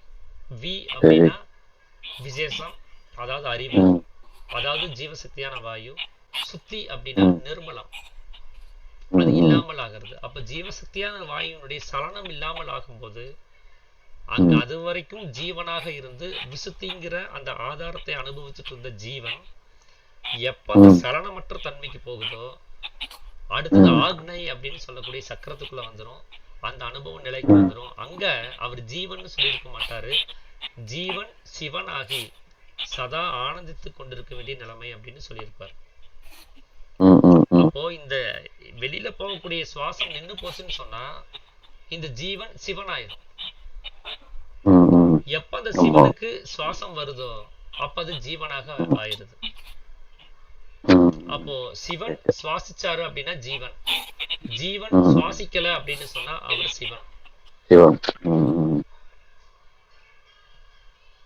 அது ஃபைனல் ஸ்டேஜ் மோட்சம் வந்தா. ஆமா, அந்த சிவனைத்தான் நம்ம ஈஸ்வரன் சொல்றோம். அந்த களங்கம் இல்லாத தன்மை, நிர்குணன், நிர்அகங்காரன், நிர்மோகி, நிர்சங்கன் அப்படின்னு சொல்லிட்டு இருக்கோம். அப்புறம் உன்னையா உலக சேமம் சொல்றோம்ல. ஆமாங்க. இப்போ நம்ம மனம்தான் உலகம்னு இருக்கு. அப்போ அது உலகத்தை என்ன எப்படி சேமம் என்ன வரும்? உலகம் அப்படிங்கிறது மனம் கிடையாதுங்க. உலகத்தினுடைய தாயார் தான் மனம். சரி, அதுல இருந்து உற்பத்தி ஆகுது. உலகத்தை உண்டு பண்ணினது. ஆமா. இந்த உலகம் அப்படிங்கிறது என்ன அப்படின்னா அகங்காரம். அது ஆமா, அகங்காரம் சேமமாக இருக்கிறது. அதுதான் உலக சேமம். ஏன் அகங்காரம் சேமமாக இருக்கணும் அப்படின்னா இந்த துர்விசாரங்களாக இருக்கக்கூடிய விருத்திகளுக்கெல்லாம் இந்த அகங்காரம் தான் காரணம். காமம், குரோதம், லோபம், மதம், ஆச்சரியம், அசூயை, தம்பம் அப்படின்னு சொல்லக்கூடிய அந்த அஷ்ட குணங்களுக்குமே காரணம் அகங்காரம். அந்த அகங்காரம் சீரடைஞ்சிருச்சு அப்படின்னா நீங்க உலகத்தை அமைதியை வச்சுக்க முடியும்.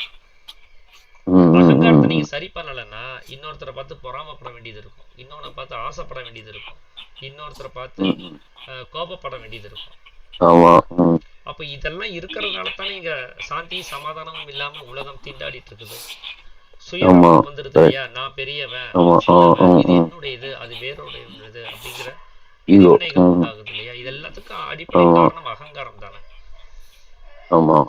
அந்த அகங்காரம் கெட்டு போனதுனால உலகமும் கெட்டு போச்சு. எப்ப அகங்காரம் சரி செய்யப்படுதோ அப்ப உலகமும் சரி செய்யப்படுது. அப்ப அகங்காரம் சரி செய்யணும்னா என்ன பண்ணணும்னா அகங்காரம் அது உண்டாக்கப்பட்டதனுடைய நோக்கத்தை அறிந்து அதுக்கான வேலையை அது செய்யணும். அகங்காரம் எதுக்காக நமக்கு உண்டாக்கப்பட்டிருக்குது? இவ்வளவு மோசமாக இருக்கக்கூடிய எல்லா பந்தங்களுக்கும் காரணமா இருக்கக்கூடிய அகங்காரத்தை எதுக்கு அப்படின்னு என்னைக்காவது கடவுளை பார்த்து யாராவது கேட்கணும்னு நினைச்சிருக்கீங்களா? ஏப்பா இவ்வளவு மோசமான அகங்காரத்தை எதுக்குப்பா நீ கொடுத்த அப்படின்னு சொல்லி. ஆனா நான் அதை பத்தி யோசிச்சிருக்கிறேன். இந்த விஷயங்களை பத்தி கேட்கும் போது எல்லாத்துக்கும் இதுதான் காரணம்னு சொல்றாரு, அப்புறம் எதுக்காக இதை கொடுத்தாங்க அப்படின்ட்டு. அது கொடுத்தவருடைய நோக்கம் என்ன அப்படின்னா, 18வது அத்தியாயத்துல சாமி வந்து சித்தவேதத்துல சொல்லுவார், யார் பிராமணன், யார் சத்திரியன், யார் வைசியன், யார் சூத்திரன்னு சொல்லி. அதுல சூத்திரன் அப்படிங்கிறது அகங்காரம்.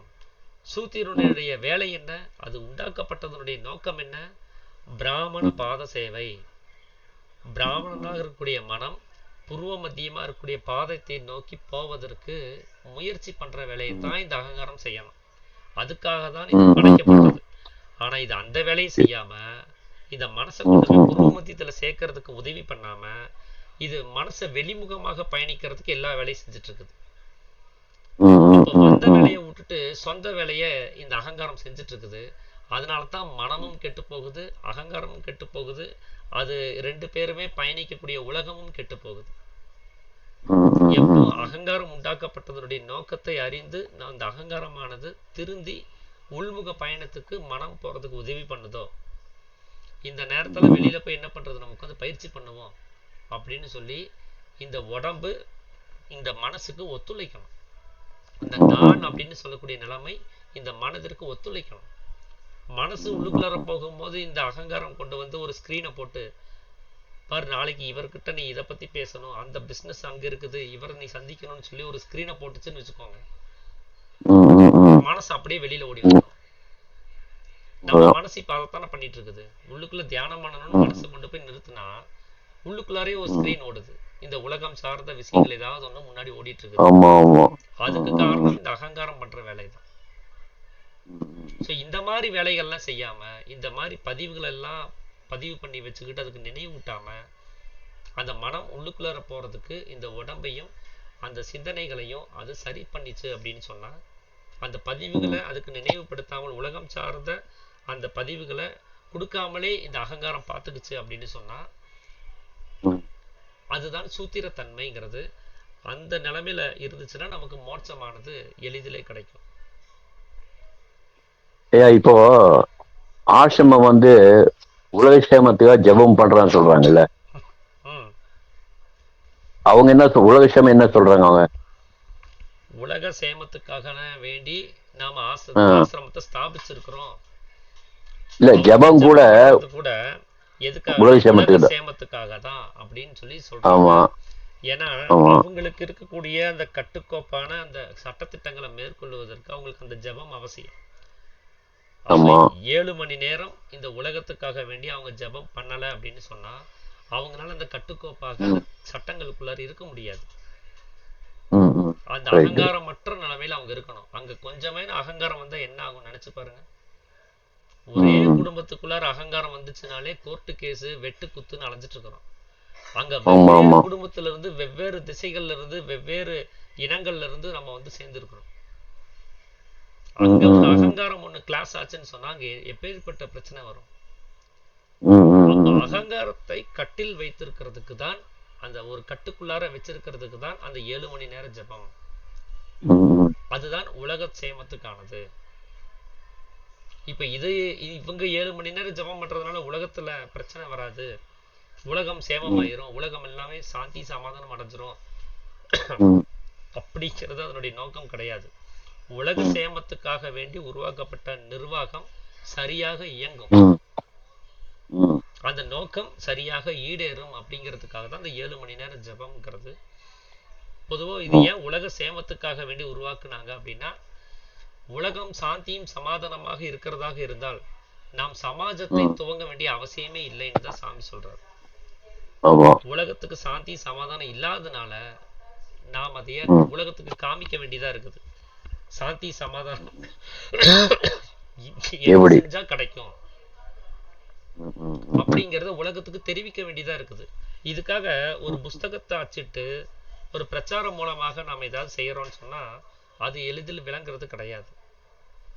ஆனா வாழ்ந்து காமிச்சோம்னா, சொன்னா ஒரு 100 வருஷம் எந்த பிரச்சனையும் இல்லாம எந்த ஒரு சுயநலமும் இல்லாம ஒரு பொதுத்தன்மையில நம்ம வாழ்ந்து காமிச்சோம்னு சொன்னா ம், ம், ம், அப்போ உலகம் அதை புரிஞ்சுக்கும் இல்லையா? ம், இப்போ ஒரு 10 வருஷம் இல்லை ஒரு 30 வருஷம் நாம நம்மளுடைய அந்த எக்கனாமியை வந்து பேலன்ஸ் பண்றதுக்கு இவ்வளோ போராடுறோம். இவங்க எப்படி ம், பொது உடைமையா இருந்துட்டு நம்ம சுயநலத்தோட இருந்துகிட்டே எக்கனாமியில இவ்வளவு போராடுறோம். என் சொத்து எனக்கு தான், என்னுடைய பையனுக்கு தான், யாருக்கும் கொடுக்க மாட்டேன் அப்படிங்கிற நிலைமையிலே இங்க எக்கனாமிக்கல் வந்து திணறுது. ம். ஆனா அங்க பொது சொத்தாக இருக்கக்கூடிய எக்கனாமிக்கல் எப்படி திணறாம போகுது அப்படிங்கறத நாம சிந்திச்சு பார்க்கணும் இல்லையா? ஆமா, அதை எல்லாரும் right. சிந்திக்கணும் அப்படிங்கிறதுக்காக தான் சாமி அதை வாழ்ந்து காமிக்கிற வேலையை செஞ்சிருக்கிறாரு. ஸோ அதுதான் for ஆசிரமம் example. இயங்குவது, ஆமா, எக்ஸாம்பிளாக வாழ்ந்து காமிச்சிட்டு இருக்கிறாங்க. அது உலக சேமம் உண்டாகணும் அப்படின்னு சொன்னா இவங்க ஒரு இந்த சித்த சமாஜத்தில் இருக்கக்கூடிய ஆசிரமக்காரர்கள் மட்டும் வாழ்ந்துகிட்டு அவங்க மட்டும் ஜெபம் பண்ணிட்டு இருந்தால் உலகம் சேமமாகாது.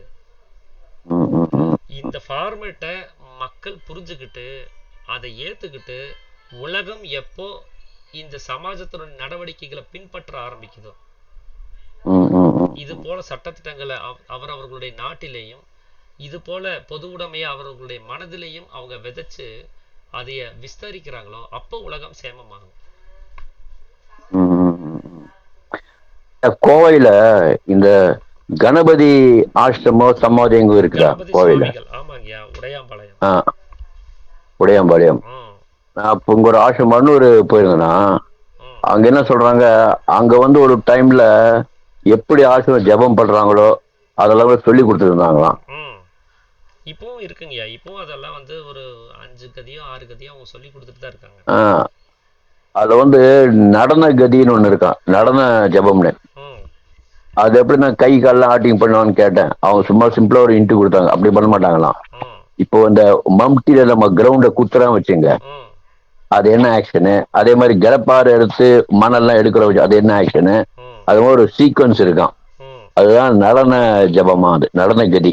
ம், கதி எடுத்துக்கினே அந்த கையை காலை அந்த ஆக்ஷன் சீக்வன்ஸ் கொண்டு போவாங்களாம். ம், இப்ப இதெல்லாம் வந்து அங்க சொல்லி தராங்களா அந்த கணபதி இதுல. ம், பட் அவங்க என்ன சொல்றாங்க, அதெல்லாம் சொல்லி கொடுக்க கூடாது, அவங்க ஏன் பண்றாங்க தெரியல, அப்படிலாம் பண்றாங்க அப்படின்னாங்க. ம். ஆக்சுவலா பட் வந்து இப்போ சொல்லி தராங்களாமா? நாம ம், இயல்பாக நாம ஜெபம் பண்ணும்போதே சாமி சொல்லக்கூடிய ஒரு விஷயம் என்னன்னா, நாம ம், ஜெபம் பண்ணும்போது நம்மளுடைய மார்போ வயிறோ மற்ற பாகங்களோ அசையாமல் அப்படின்னு ஒரு வார்த்தை எழுதியிருப்பாரு. ம், ம், ம், கதி ம். எடுக்கும் போது இதெல்லாம் அசையக்கூடாது. ஆமா, சோ எதுக்காக ஆமா, அப்படின்னா உட்கார்ந்து பண்றது. எதுக்காக ம், அப்படின்னா கண்டத்தில் இருக்கக்கூடிய ம், காற்றை மட்டும்தான் நாம புருவ மத்தியத்தை நோக்கி கொண்டு போகணும். ம், ம். ஏன்னா அதுதான் ரைட். சப்தத்துக்குண்டான அந்த காற்று. நாம ம், சப்தத்தை உள்ளில் அடக்கிறதுக்காக பழக்கப்படுறதுனால அது நமக்கு அவசியம் இல்லாதது. ம், ம், அதையே நாம புருவ மத்தியத்துக்கு கொண்டு போகும்போது சப்தமும் உள்ளிலே அடங்கும். ம், ம், ம், ஆனா நாம என்ன பண்றோம், மார்புல இருக்கக்கூடிய காற்று, ம், ஏன்னா ம். நீளமா பண்ணணும்னு சாமி சொல்லிட்டாரு. ஆமா, அதனால இந்த கண்டத்தில் இருக்கக்கூடிய காத்தை நீளமா இழுக்கிறத விட மார்பிள் இருக்கிற காத்தையும் வயிற்றுல இருக்கிற காத்தையும் சேர்த்துக்கிட்டோம் அப்படின்னா இன்னும் நீளமாகுமே கதி அப்படின்னு ஆமா, சொல்லிட்டு ஆமா. இழுக்கிற ம், போக்குல இந்த காத்தெல்லாம் இழுத்துட்டு போறோம். ம், ம், மார்பிள் ம், இருக்கக்கூடிய காற்றினுடைய வேலை என்னன்னா, அந்த ம், இதயத்தை சுருங்கி விரிய வச்சு ரத்த ஓட்டத்தை சீராக வச்சுக்கிற வேலையை அந்த காத்து செய்யுது. ம், ம், அதை ம், இடைஞ்சல் பண்ணக்கூடாது. ம், ம், வயிற்றில் இருக்கக்கூடிய காற்றினுடைய வேலை சீரணத்தன்மையை செய்யுது, ம், கழிவுகளை ம். வெளியேற்றுற வேலையை ரைட். செய்யுது. அந்த வேலையும் தடை ம், செய்யக்கூடாது. ம். நாம அதை எல்லாத்தையுமே ஓகே. எடுத்துட்டு போய் நம்ம மேல கொண்டு போறோம் இல்லையா? அதனால தான் சாமி ம், தெளிவாகவே நீளம் பண்ணணும், அதே சமயம் உங்களுடைய வயிறோ மார்போ மற்ற பாகங்களோ அசையாமல் தான் பயிற்சி செய்யணும். அசையக்கூடாது. அப்போ ம், இந்த ம், கண்டத்தில் இருக்கக்கூடிய சின்ன அளவில் இருக்கக்கூடிய காற்றவே நீங்க அழுத்தம் ம், ம், குறைவாக மெதுவாக ம், ம், எவ்வளோ மென்மையாக ஊத முடியுமோ அவ்வளோ மென்மையா ம், ஊதுனீங்கன்னா ம். அதுவே நீளமாகும். அதான். நீங்க பிரஷர் ஜாஸ்தி பண்ணி எக்ஸ்ட்ரா காத்தை வச்சுட்டு நீளம் பண்ணாதீங்க. பிரஷரை ம், ம், கம்மி கரெக்ட். பண்ணி இருக்கிற காத்தை நீளம் பண்ணுங்க அப்படிங்கிற ஃபார்மேட்டுக்காக அவர் சொன்னது. இப்போ ம், ம், அவரு மார்போ வயிறோ மற்ற பாகங்களோ அசையக்கூடாதுன்னு சொன்னா, இப்ப நீங்க சொல்ற இந்த நடன கதியில ம், இவர் ம். சொன்ன ஸ்டேட்மெண்ட்டுக்கு ஒத்து வருதா, அது எதிரா இருக்குதா? எதிராக தான் இருக்கு. அடுத்தது, ம், நாம ஞானத்துக்காக வேண்டி முயற்சி செய்யக்கூடிய நம்மளுடைய பயிற்சி முறைகள்ல ம், சப்தம் ம், இல்லாமல், யாதொரு சேஷ்டையோ சப்தமோ இல்லாமல், ம், சுவாசம் ம், உண்டோ ம், என்று அறிவதற்கு கூட முடியாமல் அப்படிதானே ம். அவர் சொல்றாரு. ஆமா. இப்ப ஆசிரமத்துல சப்தமாக கதி எடுக்கிறாங்க. ஆமா. நான் உட்கார்ந்து அந்த கதி எடுத்தேன்னு சொன்னா அது எனக்கு மோட்சத்துக்கான ஒரு வகையை கொடுக்குமா? கொடுக்காது. அப்போ அவங்க 6 மணிலேருந்து 7 மணி வரைக்கும் நான் 7 மணி நேர ஜபத்தை தான் உலக சேமத்துக்குன்னு சொன்னேன். 8வது ஒரு மணி நேர ஜபம்னு ஒண்ணு இருக்கு. 6 to 7ன்னு தனியா இருக்கும் அந்த ஜபம். ஆமா ஆமா. பிராணாயம் பண்ணும்போது நீங்க போய் உட்கார்ந்து கேட்டு பாருங்க. நாம எப்படி பிராணாயம் பண்றோமோ அதைத்தான் அவங்க பண்ணுவாங்க. ஆமா ஆமா. அதுதான் மோட்சத்துக்கான கதி, அதுதான் மோட்சத்துக்கான பயிற்சி. அவங்க உலக சேமத்துக்காக வேண்டி அந்த சட்டத்திட்ட நடவடிக்கைகளுக்காக வேண்டி அவங்க அந்த பிராணாயாமம் பண்றாங்கன்னா நாம உலக சேமத்துக்காக நாம உழைக்கிறவங்க கிடையாது. நாமளே இன்னும் சேமமாக தான் இருக்கிறோம்.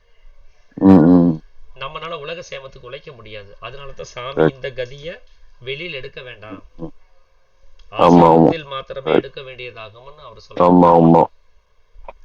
அதை நாம வெளியிலேயே தெரிஞ்சுக்கிட்டோ யாரோ கத்து கொடுத்தாங்கன்னு சொல்லி நாம எடுத்தோம் அப்படின்னு சொன்னா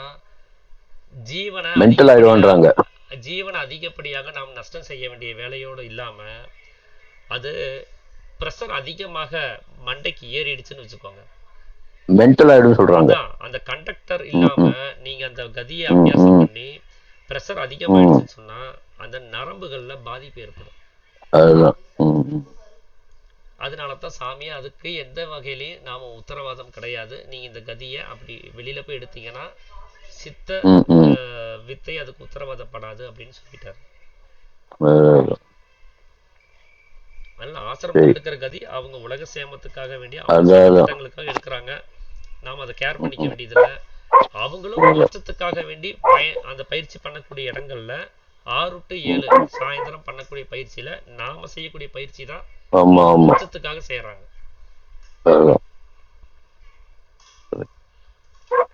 நன்றி ஐயா. சந்தோஷம். சரிங்க, அப்போ நிறைவு பண்ணிடலாம்னு நினைக்கிறேன். ரொம்ப லேட் ஆயிடுச்சு. நாம இந்த உபதேசம் வாங்கும் போது நாம செஞ்சு கொடுத்துருக்கூடிய சத்திய வாசகத்தை எப்பவுமே நினைவிலேயே வச்சிருந்து எந்த ஒரு சூழ்நிலையிலையும் எந்த வேலை செய்யும் போதும் இந்த கதியை கீழே வைக்காம மேலும் கீழும் சதா அபியாசம் செஞ்சு இந்த பின்னகதியாக ஓடக்கூடிய உள்நிலை சுவாசத்தை ஏககதியாக சமிரணன் அப்படின்னு சொல்லக்கூடிய கதியாக மாற்றமடை செய்யறதுக்கான முயற்சி நம்ம எல்லாருமே எப்பவுமே செய்யணும் அப்படிங்கிறதையும் நம்ம எல்லாத்துக்கும் நான் நினைவுபடுத்திக்கணும்னு நினைக்கிறேன். அனைவருக்கும் ஆத்ம நமஸ்காரங்க. ஆத்ம நமஸ்காரம் ஐயா. அனைவருக்கும் ஆத்ம நமஸ்காரம் ஐயா. அனைவருக்கும் ஆத்ம நமஸ்காரம்.